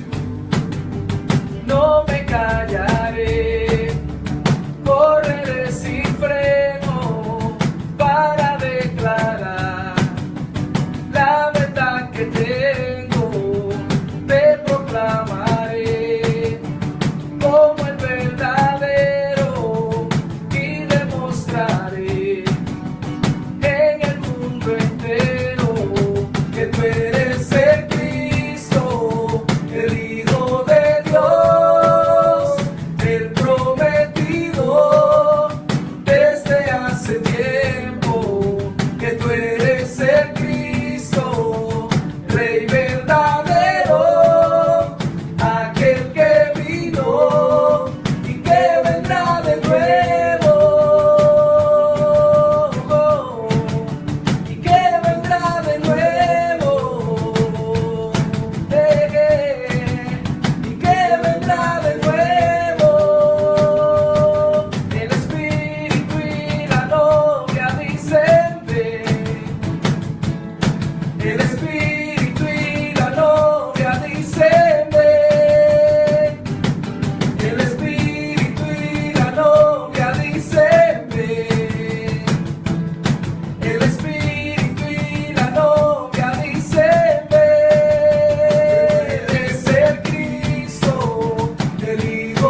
감사합니다. 이 영상들은 제 핸드폰에 있는 제가 직접 촬영하거나 아니면 제가 소유하고 있는 것 중에 이번에 이제 브레이크 타임 때 뭔가를 좀 보여드렸으면 좋겠는데 언어가 너무 달라서 좀 고민하고 있다가 급하게 이제 찬양의 주제로 또 전도의 주제로 기도의 주제로 제 핸드폰에 있는 영상 몇 가지 가지고 좀 편집을 한 겁니다. 지금 전 세계에서 일어나고 있는 수많은 그 전도의 일들이 많지만 몇 가지만 보여드렸습니다. 전 세계적으로 이렇게 계속 일들이 벌어지고 있고요. 내일은 또 기도에 관한 부분들을 좀 전달하도록 하겠습니다. 자, 이제 6강과 7강을 얘기를 좀 하겠습니다. 우리는 지난 시간 동안에 그리스도가 어떤 존재인지에 대한, 어떤 역할을 하실 분인지, 어떤 직분을 가지고 있는지에 대한 얘기를 좀 했습니다. 지금부터는 도대체 예수님이 겉으로 기다리고 있는 메시아가 맞는가 살펴볼 필요가 있습니다. 여러분, 그냥 예수님이 그리스도다라고 덮어놓고 믿어야 될 것이 아니라 정확하게 알아야 돼요. 그래서 예수님이 메시아라고 얘기하면 적어도 두 가지가 필요한데, 하나는 뭐냐면 그 그리스도의 직분을 감당을 해야 된다는 거죠. 즉 우리를 구원할 수 있는, 우리 죄를 해결하고 하나님 만나는 길을 여시고 사단 가운데서 우리를 건져내는 이러한 그리스도의 직분을 감당할 뿐만 아니라 구약 성경에서 그리스도는 이러이러한 분이야 라고 하는 것이 예언되어져 있는데 그 예언에 하나도 예 없이 성취해야지 그가 바로 우리가 기다리고 있는 메시아이십니다. 그래서 성경에는 적어도 300여 가지 이상의, 어떤 분들은 350가지 정도라고 얘기하는데 아주 디테일하게 메시아에 대한 예언이 있습니다. 그것을 과연 사실적으로 성취했는가? 그래서 성경을 좀 자세하게 보시면 알겠지만 거의 대부분 신약 성경에 적지 않는 구약 성경을 인용합니다. 예수님의 삶과 구약 성경을 인용하면서 이 일은 이 예언의 성취다. 이런 식의 표현이 가득가득합니다. 그 중에 크게 좀 몇 가지 살펴볼 것은 아브라함과 다윗의 후손으로 오실 것이다. 창세기 22장, 사무엘하 7장에 언급하셨는데 마태복음 1장 1절에 보니까 아브라함과 다윗의 자손 예수 그리스도의 계보라고 분명히 얘기하고 있습니다. 그리고 동정녀로 탄생하실 것이다. 이사야 7장 14절에 언급했는데 마태복음 1장 18절부터 23절에 동정녀로 탄생하셨음을 명확하게 얘기하고 있고요. 또 베들레헴에서 탄생하실 것이다. 미가서 5장 2절에 베들레헴 에브라다야 너는 유다 족속 중에 작을지라도 이스라엘을 다스릴 자가 너에게서 내게로 나올 것이라 그의 근본은 상고의 영원에 있느니라 라고 예언되어 있는데 마태복음 2장 1절은 분명히 이 베들레헴에서 탄생하셨음을 얘기하고 있습니다. 사실 여기에는 한 7가지만 얘기하고 있지만 정리했지만 사실 너무 많은 내용들이 있습니다. 예를 들면 예수님 탄생하실 때 헤롯 왕이 집권했는데 그 헤롯 왕이 유아들을 학살할 거다라고 하는 예언이 예레미야 31장에 예언되어 있습니다. 그리고 갈릴리에서 전도하실 것이다 라고 하는 것도 이사야 9장에 예언되어 있습니다. 비유로 가르칠 것이다 라고 하는 것도 시편 78편에 예언되어 있습니다. 모세가 신명기 18장에 나와 같은 선지자 하나가 일어날 것이다 라고 예언했는데 그 또한 성취됐습니다. 예수님 십자가 달려 돌아가시기 전에 친구에 의해서 배반당할 것이다 라고 한 것이 시편 41편에 예언되어 있습니다. 십자가상에서 쓸개 탄 포도주를 마실 것이다 라고 하는 것도 시편 69편에 예언되어 있습니다. 자기의 옷이 제비 뽑힐 것이다. 그것도 시편 22편에 언급되어 있습니다. 예언되어 있습니다.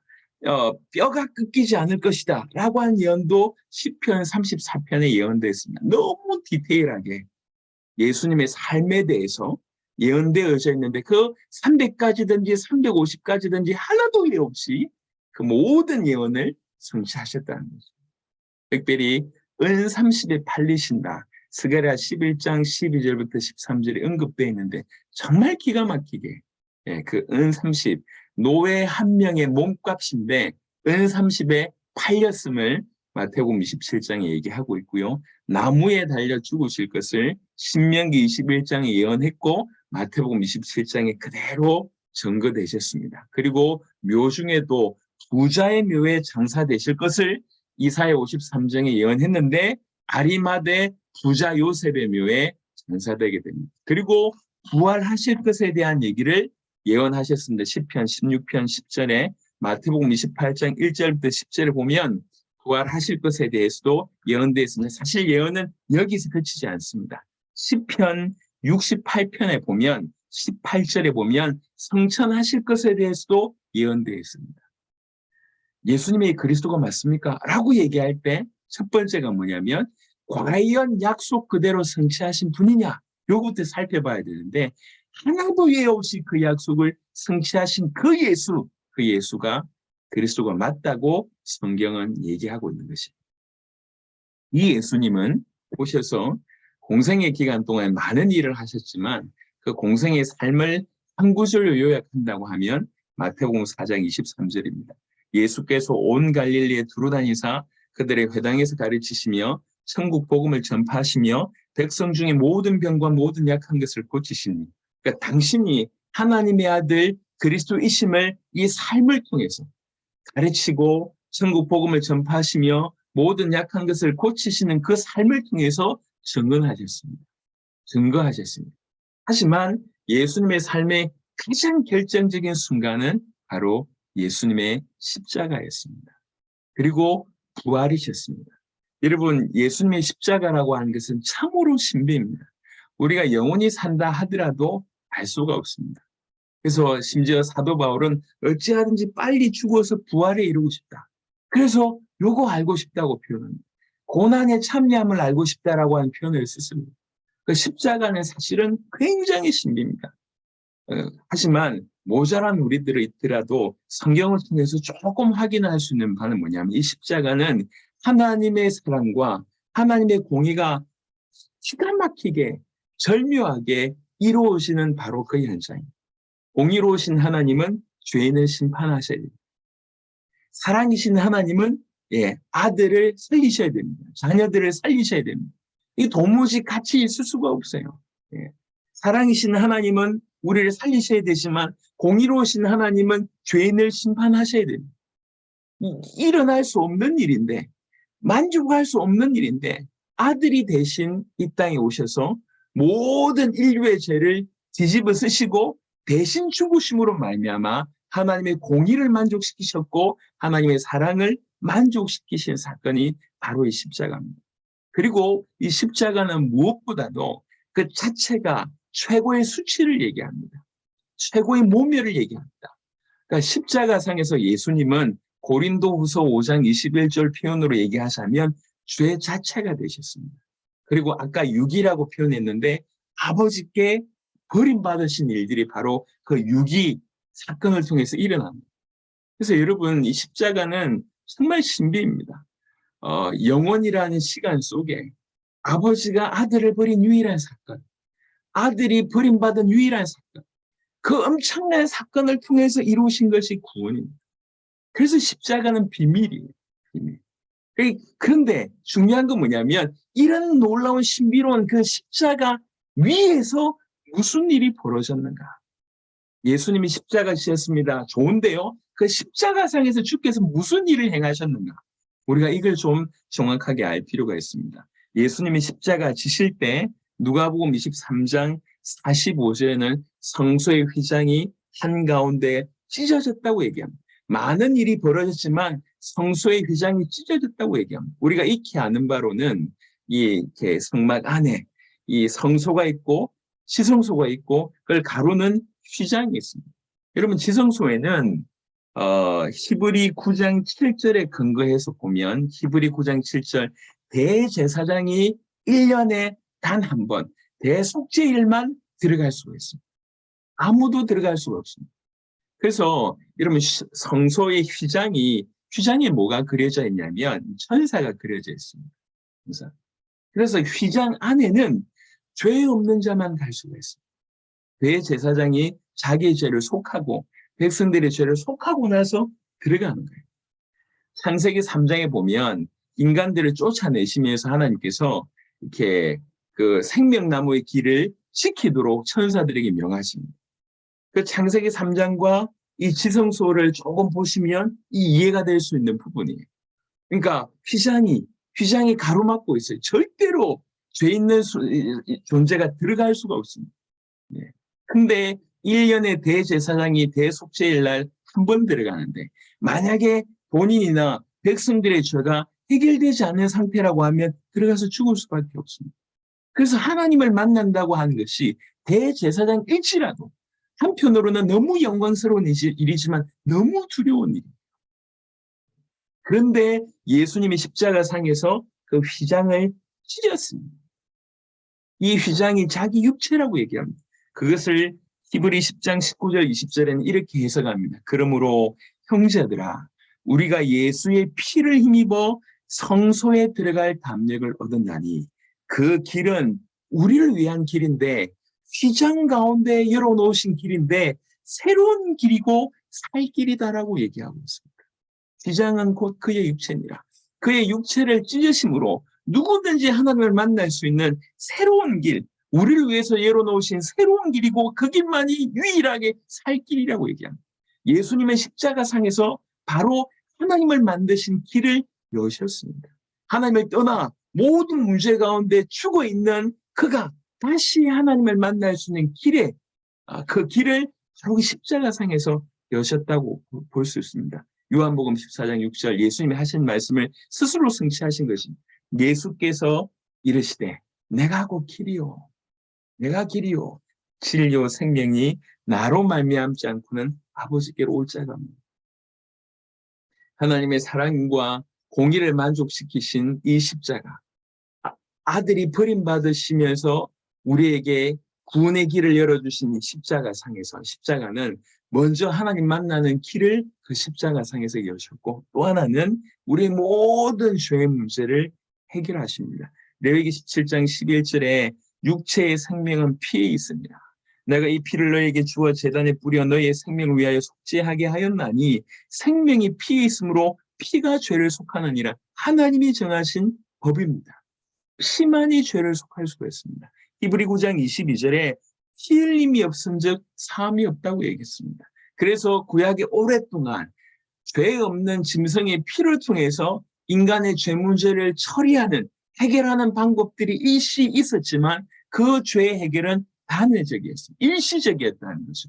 근데 예수님께서 이 죄를 해결하는 영원한 속죄의 길을 자기 몸을 통해서 자기 피를 통해서 이루셨습니다. 히브리 9장 12절에 염소와 송아지의 피로 하지 아니하고 오직 자기의 피로 영원한 속죄를 이루사 단번에 성소에 들어가셨느니라. 그럼 주목하셔야 될 것이 영원한 속죄입니다.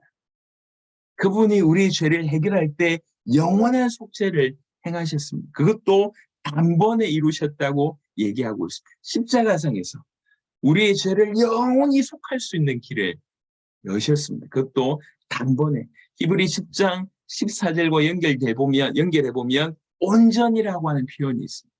영원히 온전히 단번에 우리의 죄를 해결하셨습니다. 어디에서요? 십자가상에서 자기 피를 쏟으심으로 이루셨습니다. 마가복음 10장 45절에 인자가 온 것은 섬김을 받으려 함이 아니라 도리어 섬기려 하고 자기 목숨을 많은 사람의 대속물로 주려 합니다. 예수님의 십자가상에서 대속물이 되셨습니다. 대신 죽으심으로 말미암아 우리의 모든 죄를 해결하셨습니다. 그리고 또 십자가상에서 골로새 2장 15절에 통치자들과 권세들을 무력화하여 드러내어 구경거리를 삼으시고 십자가로 그들을 이기셨느니라. 십자가로 승리하셨다고 얘기합니다. 시간이 없지만 골로새서 2장을 한번 보겠습니다. 골로새서 2장 13절부터 15절에 십자가상에서 이룬 것들에 대해서 가장 잘 설명하고 있습니다. 골로새 2장 13절부터 15절에 읽겠습니다. 또 범죄와 육체의 무할례로 죽었던 너희를 하나님이 그와 함께 살리시고 십자가상에서 하나님께서 우리를 살리시는 일을 죽음으로부터 우리를 건져내는 하나님과 단절돼서 죽음으로부터 우리를 건져내는 일을 하셨고 우리를 살리시고 그리고 우리의 모든 죄를 사시고 우리의 모든 죄를 그의 십자가로 사시고 우리를 거스르고 불리하게 하는 법조문으로 쓴 정서를 치우시고 제하여 버리사 십자가에 못 박으시고 이 죄를 사하는 부분과 좀 연결되어 있지만 율법의 모든 정죄에서 우리를 건져내셨다. 이렇게 볼 수가 있습니다. 그러면서 동시에 15절에 통치자들과 권세들을 무력화하여 드러내어 구경거리로 삼으시고 십자가로 그들을 이기셨느니라. 사단을 이기셨다고 얘기하고 있습니다. 그래서 골로새 2장 13절부터 15절은 십자가의 승리를 가장 잘 설명해주고 있는 본문입니다. 우리를 살리셨고 우리의 모든 죄를 사시고 십자가로 승리하셨습니다. 사단을 이기신 사건이 바로 십자가입니다. 요한일서 3장 8절에 죄를 짓는 자는 마귀에게 속하나니 마귀는 처음부터 범죄함이라. 하나님의 아들이 나타나신 것은 마귀의 일을 멸하러 하심이라 라고 되어 있습니다. 그리고 예수님께서 십자가 지신 이후에 사흘 만에 부활하셨습니다. 여러분, 부활이라고 하는 것은 굉장히 중요한 포인트가 있는데요. 첫 번째는요, 히브리 13장 20절과 베드로전서 1장 13절은 같은 포인트입니다. 여기 보면 양들의 큰 목자이신 우리 주 예수를 영원한 언약의 피로 죽은 자 가운데서 이끌어내신 평강의 하나님이 우리 주 예수를 이끌어내셨다. 다른 말로 부활시키셨다. 이렇게 보는 겁니다. 베드로전서 1장 3절도 그 각도입니다. 우리 주 예수 그리스도의 아버지 하나님을 찬송하리로다. 그의 많으신 긍휼대로 예수 그리스도를 죽은 자 가운데서 부활하게 하심으로 누가요? 아버지께서 하나님께서 아들을 그리스도를 부활하게 하심으로 말미암아 우리를 거듭나게 하사 산 소망이 있게 하시며 우리가 어떤 부활의 어떤 소망을 갖는 부분들은 일단 차후의 문제고 일단 하나님께서 아버지께서 아들을 부활시키셨다는 얘기죠. 요것의 포인트는 뭐였냐면 아들이 십자가로 드린 그 제물 속죄 제사 십자가상에서 이루신 그 모든 것들이 아버지의 공의를 만족시키신 거예요. 이 십자가가 완벽했다라고 하는 확증으로 부활했다는 얘기입니다. 부활시키셨다는 얘기입니다. 그러니까 그 말은 십자가상에서 하나님 만나는 길을 여시고 죄를 해결하시고 사단의 머리를 박살낸 그것이 완벽하게 이루어졌다라고 하는 결정적인 증거가 바로 부활이다라고 볼 수가 있습니다. 또 두 번째 포인트는 로마서 1장 4절인데 성결의 영으로는 죽은 자들 가운데서 부활하사 능력으로 하나님의 아들로 선포되셨으니 곧 우리 주 예수 그리스도니라. 요 각도는 약간 좀 다르게 아들이 부활했다라고 얘기를 하고 있는 것입니다. 이건 무슨 말입니까? 예수님이 하나님이시잖아요. 그러니 부활하는 거죠. 그러니까 아들이 부활했다고 하는 이 각도는 그분이 하나님이라고 하는 결정적인 증거입니다. 그분이 하나님이시구나. 그분이 하나님의 아들 메시아라고 하는 결정적인 증거가 부활입니다. 그래서 사도들의 메시지는요, 예수님의 부활에 초점 맞춰져 있습니다. 그러니까 사도행전 1장 22절에도요, 이제 가룟 유다를 대신해서 새로운 사도 12번째 사도를 뽑을 때 뭐라고 얘기합니까? 우리와 함께 예수의 부활을 증언할 자를 뽑아야 된다고 얘기합니다. 예수의 부활을 증언해야 된다고 얘기합니다. 사도행전 4장 33절 계속 사도들이 예수의 부활을 증언합니다. 사도행전 17장 18절 사도 바울 또한 계속 예수의 부활을 전합니다. 예수님이 부활하시다. 이 얘기가 뭡니까? 그가 하나님이라는 얘기입니다. 그가 그리스도라는 얘기입니다. 그래서 부활을 계속 얘기하는 겁니다. 부활이라는 얘기는 십자가가 완벽했다라고 하는 확증일 뿐만 아니라 또 부활이라는 얘기는 그가 하나님이라고 하는 결정적인 증거입니다. 그리스도라고 하는 결정적인 증거입니다. 그가 하나님이라고 하면 그의 모든 말이 진리고 그의 모든 예언은 성취될 수밖에 없고 그가 했던 모든 행위가 진리라고 하는 것의 증거라고 볼 수가 있습니다. 이게 부활입니다. 그래서 계속 예수의 십자가와 부활을 얘기할 수밖에 없고 그 십자가와 부활을 통해서 우리에게 주신 메시지는 뭐냐면 그가 누구냐? 그 십자가 지시고 부활하신 그가 누구냐? 하나님의 아들 메시아라고 하는 것이죠. 그래서 예수님은 히브리 2장 14절에 자녀들은 혈과 육에 속하였으며 그도 또한 같은 모양으로 혈과 육을 함께 지니심은 이 땅에 오신 이유를 설명하시면서 혈육을 지니심은 죽음을 통하여 죽음의 세력을 잡은 자 곧 마귀를 멸하시고 죽음도 이기고 마귀도 이기고 완벽하게 부활을 통해서 확정시키셨다는 얘기입니다. 여러분, 그래서 기도하시면서 베드로전서 1장 3절도 동일한 의미입니다. 똑같은 포인트입니다. 하나님께서 부활하게 하셨다고 하는 그 포인트에 대한 설명입니다. 베드로전서 1장 3절의 그 내용 자체는 그 주님의 부활로 말미암아 그 주님의 부활이 우리의 미래가 되는 거죠. 우리도 우리 주님을 다시 만나게 됐을 때 우리도 그와 같이 부활하게 될 것이기 때문에 부활체의 몸을 입게 될 것이니까 그것이 우리의 산 소망이 되는 거지 않습니까? 베드로전서 1장 3절의 전반적인 내용은 이런 내용이지만 제가 이 구절을 요 포인트 여기에 넣은 이유는 하나님께서 아들을 부활시켰다라고 하는 부분들을 좀 드러내기 위해서 그랬습니다. 그래서 히브리 13장 20절과 베드로전서 1장 3절은 하나님이 아들을 부활시켰다라고 한 내용이고 로마서 1장 4절의 내용은 아들이 부활했다라고 하는 부분입니다. 그래서 이 부활을 통해서 십자가가 완벽했다. 또 예수님이 하나님이시구나라고 하는 것을 가장 선명하게 증거하는 것이 바로 부활이다. 이렇게 보는 겁니다. 그래서 십자가와 부활로 이 땅에서의 그리스도의 사역을 완성하셨다고 얘기합니다. 이 말은 무슨 말이냐면 지금도 하늘 보좌 우편에 계시면서 여전히 그리스도의 사역을 행하고 계시다라고 하는 것들이 뒤에 부분에 사실 설명되어 있는 것입니다. 예컨대 히브리 8장 1절에 보면 여전히 대제사장으로서 역사하고 있습니다. 그리고 요한일서 2장 1절에 보니까 대언자로서 선지자로서의 역할들을 감당하고 계십니다. 그리고 베드로전서 3장 22절 또는 에베소 1장 21절 22절에 보니까 왕으로서 통치자로서 일하고 계심을 보고 있습니다. 그래서 여전히 하늘 보좌 우편에서 그리스도의 사역을 감당하고 있다라고 볼 수가 있는 것입니다. 그런 의미로 이 땅에서의 그리스도의 사역을 십자가 부활로 완성하셨다고 이렇게 좀 설명을 한 겁니다. 정리하면 예수님은 당신의 모든 삶을 통해서 당신이 그리스도이심을 증거하셨습니다. 가장 결정적으로 십자가와 부활을 통해서 드러나셨다고 볼 수가 있습니다. 7강을 좀 빨리 진행해 보겠습니다. 그래서 예수님이 그리스도라고 얘기합니다. 예수님을 어떻게 알고 있는가? 이게 굉장히 중요합니다. 여러분 성경에서 하나님이 직접 질문한 게 몇 가지가 없어요. 창세기 3장에 살아계실 때 아담아 네가 어디 있느냐? 이렇게 질문하셨고 그리고 또 마태복음 16장에 사람들이 나를 누구라고 하느냐? 너희는 나를 누구라고 하느냐라고. 우리가 알고 있는 바로는 예수님께서 사도들을 적지 않게 훈련시킨 이후에 한 질문입니다. 너희에게 나는 누구냐? 이렇게 물어본 거죠. 여전히 예수님께서는 지금 우리에게도 여전히 그 질문을 하고 있다고 얘기합니다.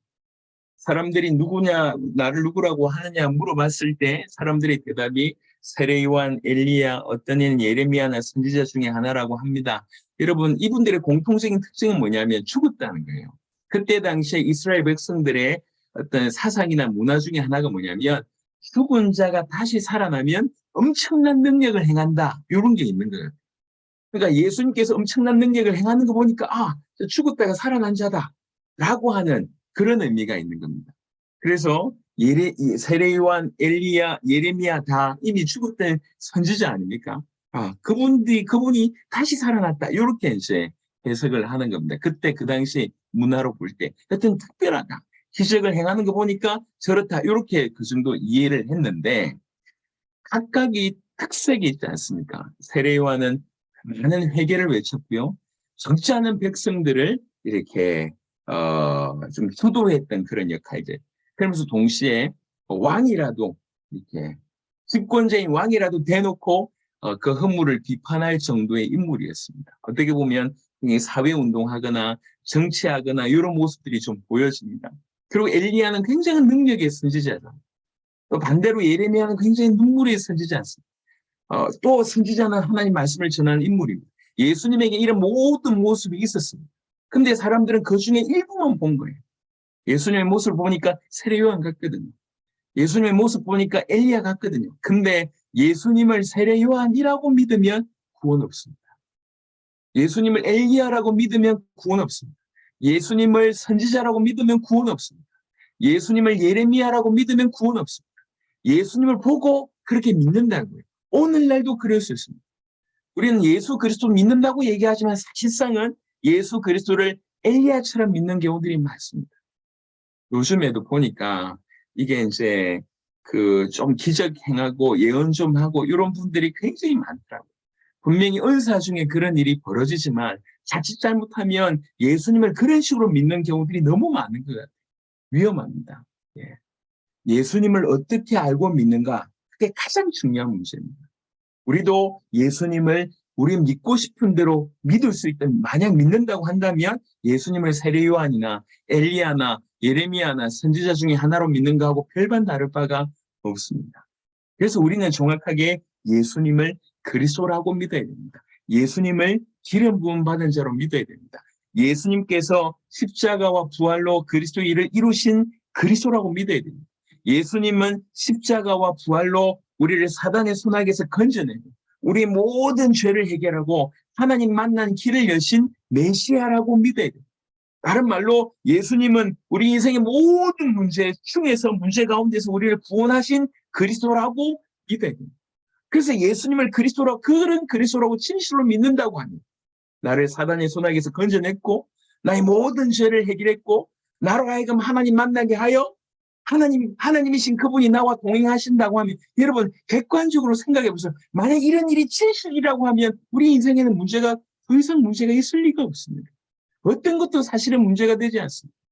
영원히 지옥 갈 수밖에 없는 그 모든 죄를 끊어내셨고 나를 일평생 노예 삼고 끌고 갔던 그 모든 사단의 손아귀에서 나를 건져내셨고 하나님이 나와 함께 계시다.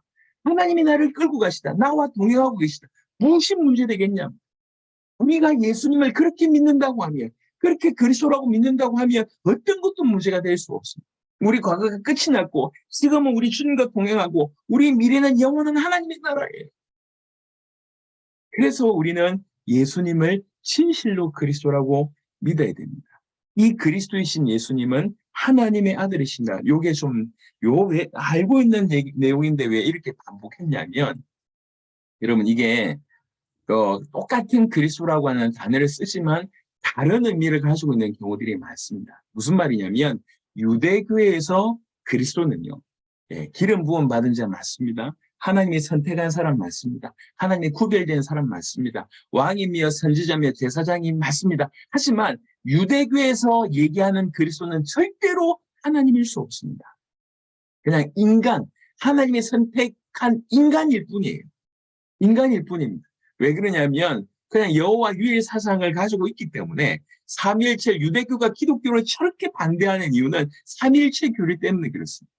예수님이 하나님이고 성령이 하나님이라고 하는 얘기를 절대로 받아들일 수가 없고 그 세 분이 한 분이라고 하는 것을 절대로 받아들일 수가 없는 거예요. 그게 유대교 사상입니다. 그래서 유대교는 그리스도를 얘기할 때에 하나님이라고 인정하지 않습니다. 그냥 사람일 뿐입니다. 그게 유대교의 신앙입니다. 근데 우리는 뭐라고 믿냐면 그 그리스도이신 예수님은 하나님이라고 믿습니다. 하나님의 아들이라고 믿는 겁니다. 그래서 하나님의 아들 그리스도, 우리가 믿는 예수님은 그렇습니다. 예컨대 성령으로 잉태하고 동정녀로 탄생하고 죄 없는 몸으로 사시다가 우리의 죄를 위해서 십자가 지시고 그리고 부활하신 분은 하나님일 수밖에 없습니다. 하나님이 육신의 몸을 입으신 분이라 해서 이게 가능합니다. 절대로 인간으로 불가능한 일. 그래서 우리가 믿는 그리스도이신 예수님은 하나님의 아들이십니다. 예수님이 그리스도. 이것이 한편으로는 성경 전체, 성경이 무슨 책입니까? 약속의 책이죠. 언약의 책입니다. 성경 전체의 언약을 딱 요약한 문장입니다. 오실 메시아 구약, 그분이 오셨다 신약, 그리고 다시 오신다. 그게 구약 얘기지 않습니까? 신약 얘기지 않습니까? 성경 얘기지 않습니까? 성경 전체가 언약에 관한 얘기인데 그 언약의 실체가 뭐냐? 예수가 그리스도라고 하는 것입니다. 또 예수님이 그리스도라고 하는 것은 언약 전체에 대한 설명일 뿐만 아니라 이것 자체가 복음입니다. 하나님이 어떤 분이시며 인간이 어떤 존재이고 그리스도가 무슨 역할을 하고 그 그리스도로 말미암아 인간에게 주어진 구원이 뭔지가 예수님이 그리스도라고 하는 이 문장 안에 전부 다 들었어요. 그래서 예수님이 그리스도라고 하는 것이 언약이고 예수님이 그리스도라고 하는 것이 복음입니다. 로마서 1장 2절에 보니까 이 복음은 아들에 관한 것이다 정의되어 있고, 사도행전 5장 42절에 그들이 날마다 성전에 있든지 집에 있든지 예수는 그리스도라고 가르치기와 전도하기를 그치지 아니하니라고 분명하게 언급되어 있습니다. 그런데 이 놀라운 복음은 오직 아버지께서 알려주셔야지 가능합니다. 그걸 계시라고 하는 단어를 쓰고 조금 더 신학적으로 가까운 의미는 조명, 우리 마음에 깨닫게 해주셔야지만 알 수 있습니다. 많은 사람들이 착각하고 있습니다. 자기 예수 그리스도 안다고 생각하고 잘 믿는다고 생각하는데요. 성경 구절을 조금 보면 생각보다 이게 보통 얘기가 아닙니다. 한번 보겠습니다. 마태복음 16장 17절 예수께서 대답하여 이르시되 바요나 시몬아 네가 복이 있도다. 이를 너에게 알게 하니는 혈육이 아니요 하늘에 계신 내 아버지시니라. 예수님이 얘기했습니다. 사도 베드로가 당신은 그리스도시요 하나님의 아들이십니다라고 하는 얘기를 듣고 예수님이 하신 얘기예요. 네가 어떻게 이걸 알았냐? 혈육이 알게 할 수 없는 수준이다. 내 아버지께서 알려주시지 않으면 너 알 수 없는데 내 아버지께서 너에게 알려주셨네 이렇게 얘기하는 겁니다. 마태복음 11장 27절에 이렇게 되어 있습니다. 내 아버지께서 모든 것을 내게 주셨으니 아버지 외에는 아들을 아는 자가 없고 아들과 또 아들의 소원대로 계시를 받는 자 외에는 아버지를 아는 자가 없느니라. 아버지를 알고 아들을 아는 것이 절대로 쉬운 일이 아님을 명확하게 얘기합니다. 알려주셔야지 알 수 있는 수준이에요. 누가복음 10장 22절에 내 아버지께서 모든 것을 내게 주셨으니 아버지 외에는 아들이 누구인지 아는 자가 없고 아들과 또 아들의 소원대로 계시를 받는 자 외에는 아버지가 누구인지 아는 자가 없나이다 하시고, 나 예수님 아는데 예수님 믿는데 그냥 지식 일부를 알고 있는 거예요. 네. 그게 아니란 겁니다. 예수님을 그리스도라고 믿는다는 것은 많은 것을 내포합니다. 내가 어떤 상태에 있는지 깨닫게 되고 누가 구원자인지 깨닫게 되고 내가 어떻게 살아야 될지가 사실 그 고백 안에 전부 다 들어있는 거죠. 요한복음 11장 27절 제가 자주 얘기하는데 요한복음 11장 27절에는 마태복음 16장 16절과 똑같은 고백을 마르다가 합니다. 하지만 그 마르다의 고백에 예수님은 전혀 말씀을 안 하세요. 대꾸도 안 하십니다. 왜 그러냐? 진짜로 안 믿는다는 걸 알고 있습니다. 우리가 암만 내가 믿는다고 얘기하지만 예수님 보실 때 우리는 마르다 수준이라고 하면 사실 뭐 언급할 얘기가 더 이상 없습니다. 하지만 진실로 깨달았던 계시를 받았던 그 마음에 하나님께서 조명시켜 주셨던 사도 베드로가 고백했을 때 예수님은 너무 기뻐하셨습니다. 과연 우리 신앙을 보시고 우리 신앙을 마르다의 신앙으로 여기실지 정말로 참으로 아버지께서 알게 하신 베드로의 신앙으로 여기실지는 이건 우리의 수준이 아니지 않습니까? 하나님이 아실 거 아닙니까? 그런데 분명한 것은 절대로 지식 정도로 공부한다고 아니면 좀 경험 가진다고 할 수 있는 수준이 분명히 아닌 것은 확실합니다. 한 구절 더 보시면 에베소 1장 17절 마지막 구절부터 먼저 보겠습니다. 우리 주 예수 그리스도의 하나님 영광의 아버지께서 지혜와 계시의 영을 너에게 주사 하나님을 알게 하시고, 하나님을 알 수 있는 방법이 뭐냐? 지혜와 계시의 영을 통해서 알 수 있다는 거죠. 그리스도 예수 하나님이십니다. 그러니까 사실은 우리가 예수님 알고 믿는다고 하는 것이 신비 속에 속한 겁니다. 깨닫게 하시는. 그래서 우리가 정말 하나님께 은혜를 구해야 돼요. 로마서 16장 26절에 보니까 이제는 나타내신 바 되었으며 영원하신 하나님의 명을 따라 선지자들의 글로 말미암아 모든 민족이 순종하게 하시려고 알게 하신 바, 어떻게 알게 하셨냐? 그 신비의 계시를 따라 됐다고 얘기하고 있습니다. 지금도 각각에게 이 복음이 부딪힐 때 신비의 계시를 따라. 갈라디아 1장 12절에 사도 바울이 하는 얘기입니다. 이는 내가 사람에게서 받은 것도 아니요 배운 것도 아니요 오직 예수 그리스도의 계시로 말미암은 것이라. 물론 다메섹 도상에서 예수님을 만났습니다. 하지만 보세요. 예수님에 관해서 자세하게 설명을 했던 다메섹의 아나니아 같은 사람이 도움을 받았지 않습니까? 사람의 도움을 받았어요. 그럼에도 불구하고 단순히 사람을 통해서 깨달은 게 아니라고 얘기하고 있습니다.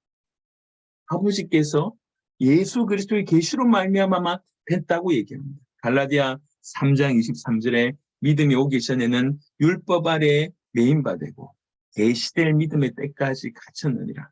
믿음이 계시되지 않으면 우리 항상 지금도 여전히 율법에 매일 수밖에 없음을 고백합니다. 여하튼 요 마지막 부분의 포인트는 뭐냐면 쉽게 그냥 좀 들었다고 공부 좀 했다고 아니면 좀 경험했다고 내가 예수님을 알고 있다라고 하는 것에 대해서 완전히 성경은 아주 강력하게 그것이 아니라고 하는 것을 얘기하고 있다는 것입니다. 아버지께서 알게 해주셔야지 우리는 복음을 알 수가 있습니다. 그래서 더욱 겸손해야 돼요. 내가 남들보다 복음 알았다고 교만할 이유가 전혀 없어요. 오히려 더 갈급해져서. 제가 누차 얘기하지 않습니까? 30년 정도 이렇게 강력하게 그리스도에 대한 메시지를 전하고 있습니다. 하지만 저는 30년보다 더 갈급합니다. 30년 전보다 지금이 더 갈급합니다. 더 알고 싶어요.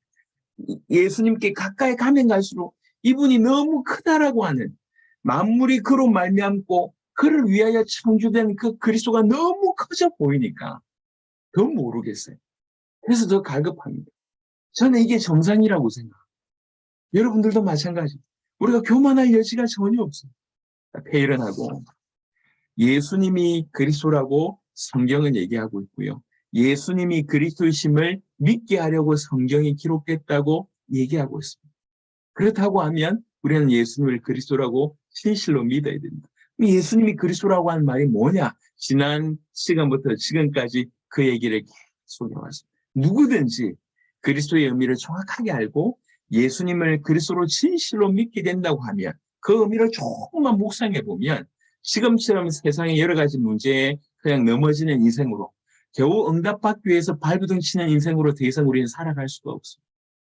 내 모든 것을 끝내놓고 지금 나와 동행하시고 내 미래는 영원한 보좌로 준비해 두셨습니다. 그리고 나와 함께 사시면서 당신의 일을 하게 하시고 이 땅에서 가장 많은 영혼들을 구원하시고 전 세계를 살리게 하기 위해서 우리와 지금 동행하시는 우리의 삶을 통해서 일하십니다. 수많은 문제가 존재할 수 있지만 더 이상 그것에게 우리가 얽매일 필요가 없다는 것입니다. 진실로 이렇게 깨달은 자만이 주와 복음을 위해서 살아갈 수 있음을 얘기하고 있습니다. 그래서 우리 이 자리에 계신 모든 주의 백성들 축복합니다. 여러분 지금은 마지막 때입니다. 뛰어난 한 사람이 복음 전에서 세계를 움직이게 될 때가 아닙니다. 뛰어난 한 단체가 일어나야 될 때가 아닙니다. 모든 믿는 자가 일어나야 됩니다. 메시지 특별히 말씀 전하는 사람 몇 명이 일어나야 될 게 아니라 모든 구원받은 자가 동시에 입을 열어서 정확한 복음을 전해야 될 때입니다. 그래서 지금 우리가 이렇게 나누고 있는 것이 여러분의 언어로, 여러분의 입술로 누구든지 여러분의 모든 민족, 여러분의 모든 나라를 살릴 수 있게 하기 위해서 사실 복음을 정확하게 알고 복음을 정확하게 전하면 되기 때문에 이 복음의 내용을 우리가 지금 공유하는 것입니다. 공유. 그래서 뛰어난 사람, 뛰어난 단체, 대단한 사람 이게 지금 필요한 게 아니라 모두가 일어나야 됩니다. 복음 가진 모두가 일어나야 됩니다. 복음 올바로 알게 해야 되고 복음 올바로 믿게 해야 됩니다. 그렇다고 하면 이 복음 자체가 전 세계를 살릴 것입니다. 이 말씀 자체가 전 세계를 살릴 것입니다. 이 자리에 있는 소관님들이 먼저 그렇게 쓰임받는 모두가 되었으면 좋겠습니다. 그래서 오늘은 요거 가지고 좀 같이 기도하면 좋겠습니다. 먼저는 정말 하나님께서 은혜를 주셔서 더욱더욱 우리가 복음을 더 알아갈 수 있고 복음을 더 깊이 나에게 깨닫게 해주십시오. 조명해 주십시오라고 하는 부분들을 계속 기도하면 좋겠고요. 두 번째는 우리를 위해서 지금 이미 복음을 가지고 뛰고 있는 우리 모든 이 세계복음의 제자들 위에도 동일하게 더욱 복음에 목마르게 해주십시오. 처음에 복음으로 시작됐다가 딴 것으로 빠지지 않게 하옵소서. 복음이 더 깊어질 수 있도록 우리 제자들을 위해서 기도하고 또 세 번째 이 복음을 통해서 지금 여러 나라 복음화가 계속 일어나고 있지 않습니까? 계속 폭발적인 사역들이 일어날 수 있도록 기도해 주시고 아직도 이 복음이 이제 들어가야 될 나라들이 많습니다. 새로운 문들을 계속 열어달라고 기도해 주시고요. 네 번째, 오늘 전도 영상을 좀 보여드렸는데 실제 이런 일이 우리에게서 일어나요. 주님 나를 통해서 복음이 전해지게 해주십시오. 전 세계 복음이 전해지게 하십시오. 우리에게 복음을 알게 하신 것은 종착지가 우리가 아니에요. 우리를 통해서 열방에 이 복음이 흘러가게 하기 위해서 우리에게 먼저 알게 하셨어요. 주님 이 복음이 전 열방에 흘러들어갈 수 있도록 우리를 사용하여 주시옵소서. 한 5분 정도 우리 통성으로 간절히 한번 전 세계 제자들이 함께 기도하는 그런 시간들 가겠습니다. 5분 정도 같이 한번 기도하도록 하겠습니다. 살아계신 주님 감사해 주십니다. 전 세계 제자들이 함께 모여서 나을 수 있도록 은혜를 주심을 감사해 드립니다.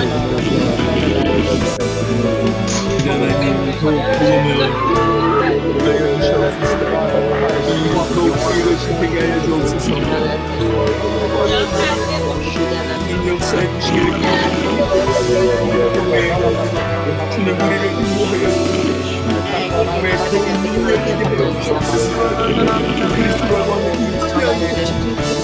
온전히 사로잡았습니다. 하나님 역사해 주시기를 원하고 있습니다. 충만하게 하소서. 충만하게 하소서. 충만하게 하소서. 예수님을 알고 영원한 세복음의 역사해 주시옵소서. 오자는 우리 제자들에게 세계복음의 제자들에게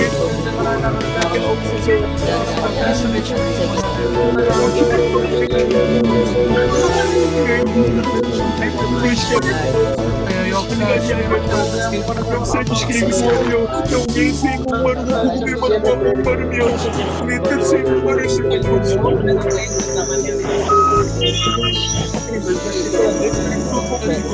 하나님 더욱더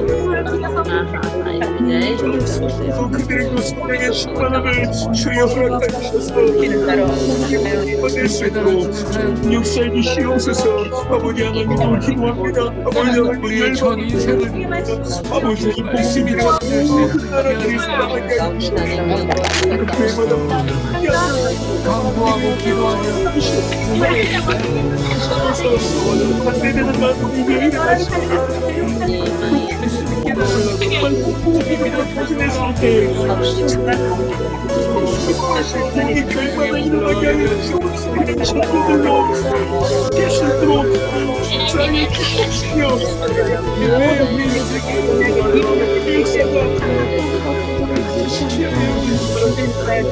얘기하신 정말 주께서 준비하신 수많은 단체들 주님의 수많은 교단들 그 얘기를 결정하시고 일어나고 역사해 주시기를 원합니다. 주의 모든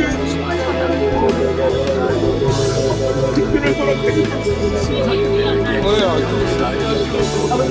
우리가 죽을 때 아버지 하나님 개인 자신들을 축복하시기를 축복하는 친구다. 이제 아버지 하나님 들어가지 않는 수많은 나라들이 있습니다. 아시아의 축복을 비롯하여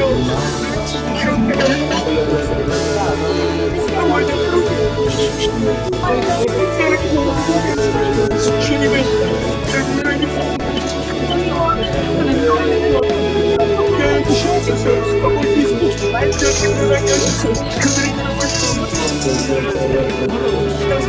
전 세계에 내게 수 있도록 역사해 주시기를 간절히 소원을 보았다니까 주님께서 오늘 말씀하고 오시는 하나님 역사해 주시옵소서.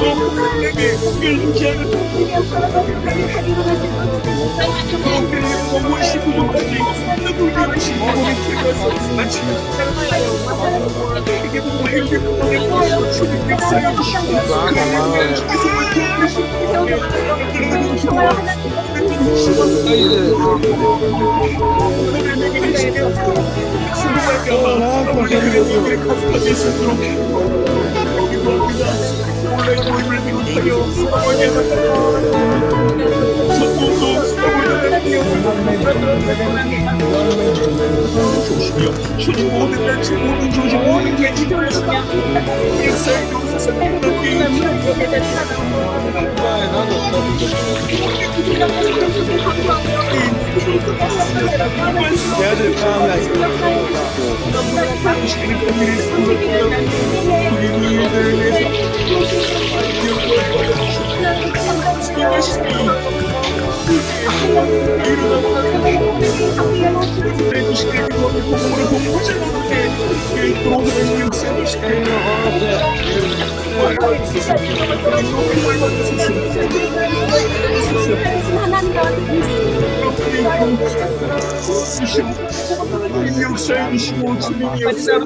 가운데 가지러 보인담을 대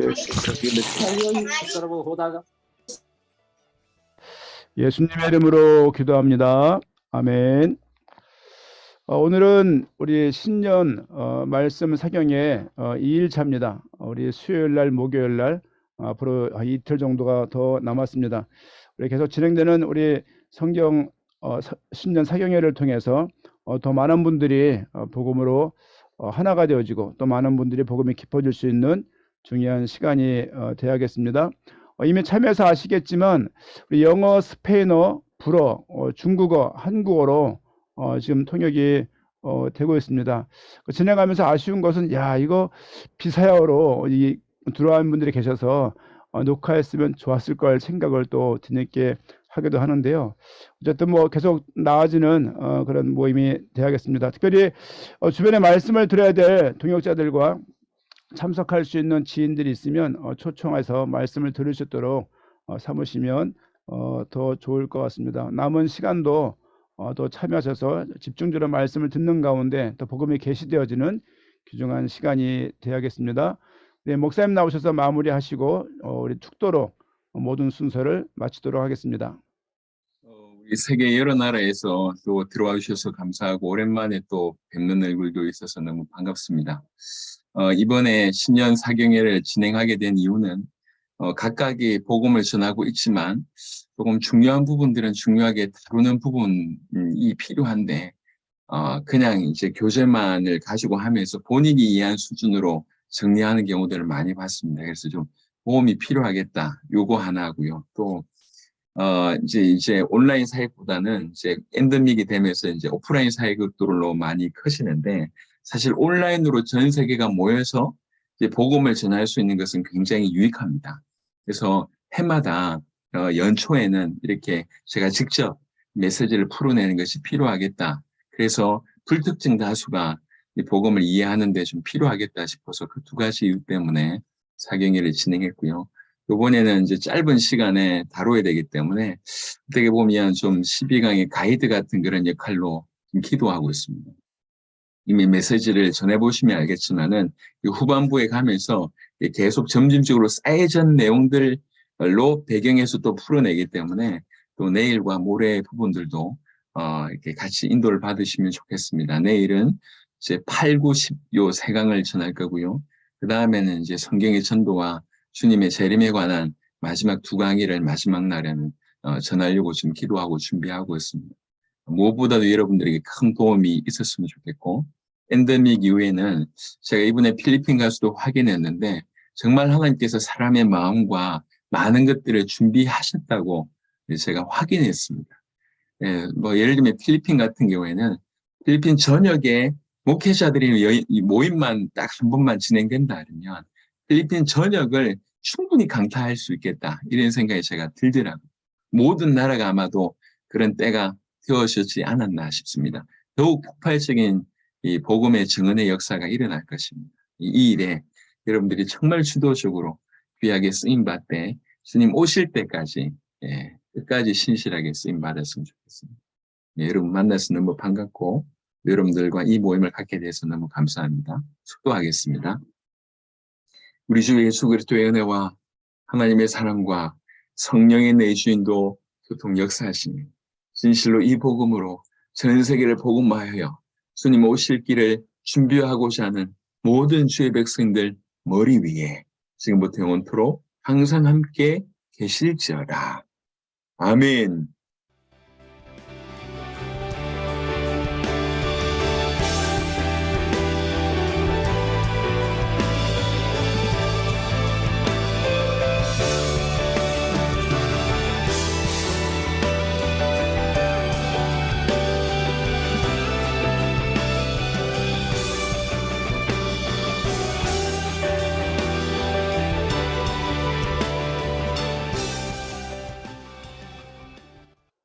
아멘, 감사합니다. 또 세계 어느 나라보다 저 북미권에 계신 분들이 많이 힘드셨을 건데, 예, 감사합니다. 자, 우리 다 같이 음소거 해제하고 인사하시고, 내일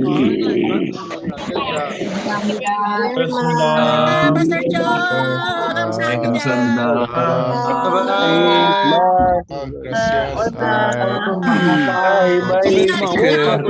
감사합니다.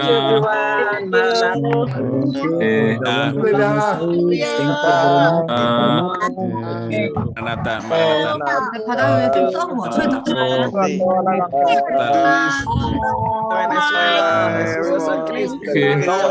카트 감사합니다. 랍 감사합니다. 감사합니다. 감사합니다. 감사합니다. 감사합니다. Pastor Cho. Thank you. 선생님들 감사합니다. 엘다 감사합니다. 네. 목사님 감사합니다. 네. 엘다 반가워. 감사합니다. 이나, 잘 있어요? Philip, Sir Gladys. Parce que la dette de départ que j'avais chez mes fils, c'était 700 000. 감사합니다. 베네수엘라. Sir Thomas, 오, Sir Thomas. Thank you. Thomas, 감사합니다.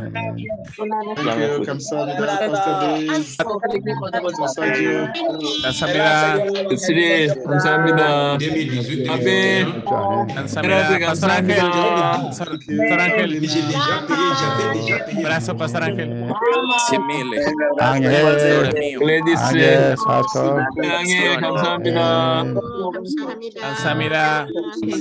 성부사님 반갑습니다. 또 내일 뵙겠습니다. 네. 선교사님들 감사합니다. L'argent total parce que 감사합니다. 아이고야. ceci seulement 300 잘 000. 들어오셨네. 인풀 목사님 반갑습니다. Maranatha, Maranatha. 이렇게 또 얼굴 뵙네요. Maranatha. 반갑습니다. 예. Tikikus. Maranatha, Tikikus. Maranatha, Tikikus. 크가 좋아야 되겠네. 목사님 쉬셔야죠. 빌리 감사합니다. 빌리. AJ, AJ. Maranatha. We love you, AJ. Good to see you. 까르멘 반갑습니다. 까르멘, 까르멘. 네, 멕시코 한번 가야 되는데요. Maranatha.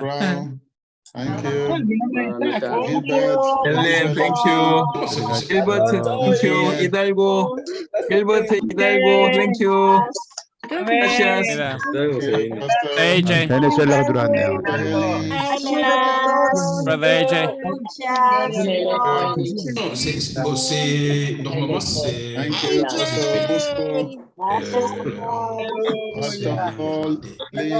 normalement, comment on va payer ça? C'est l'avocat qui a payé ça.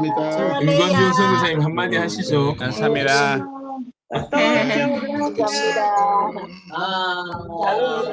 Passer chez les services sociaux. Et puis, c'est l'avocat du service social qui a payé ça, qui a fait ça. 아멘, 아멘.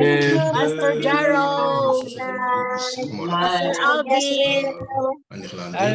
Maranatha. 금천구에 계신 조은우 장로님 반갑습니다. 감사합니다.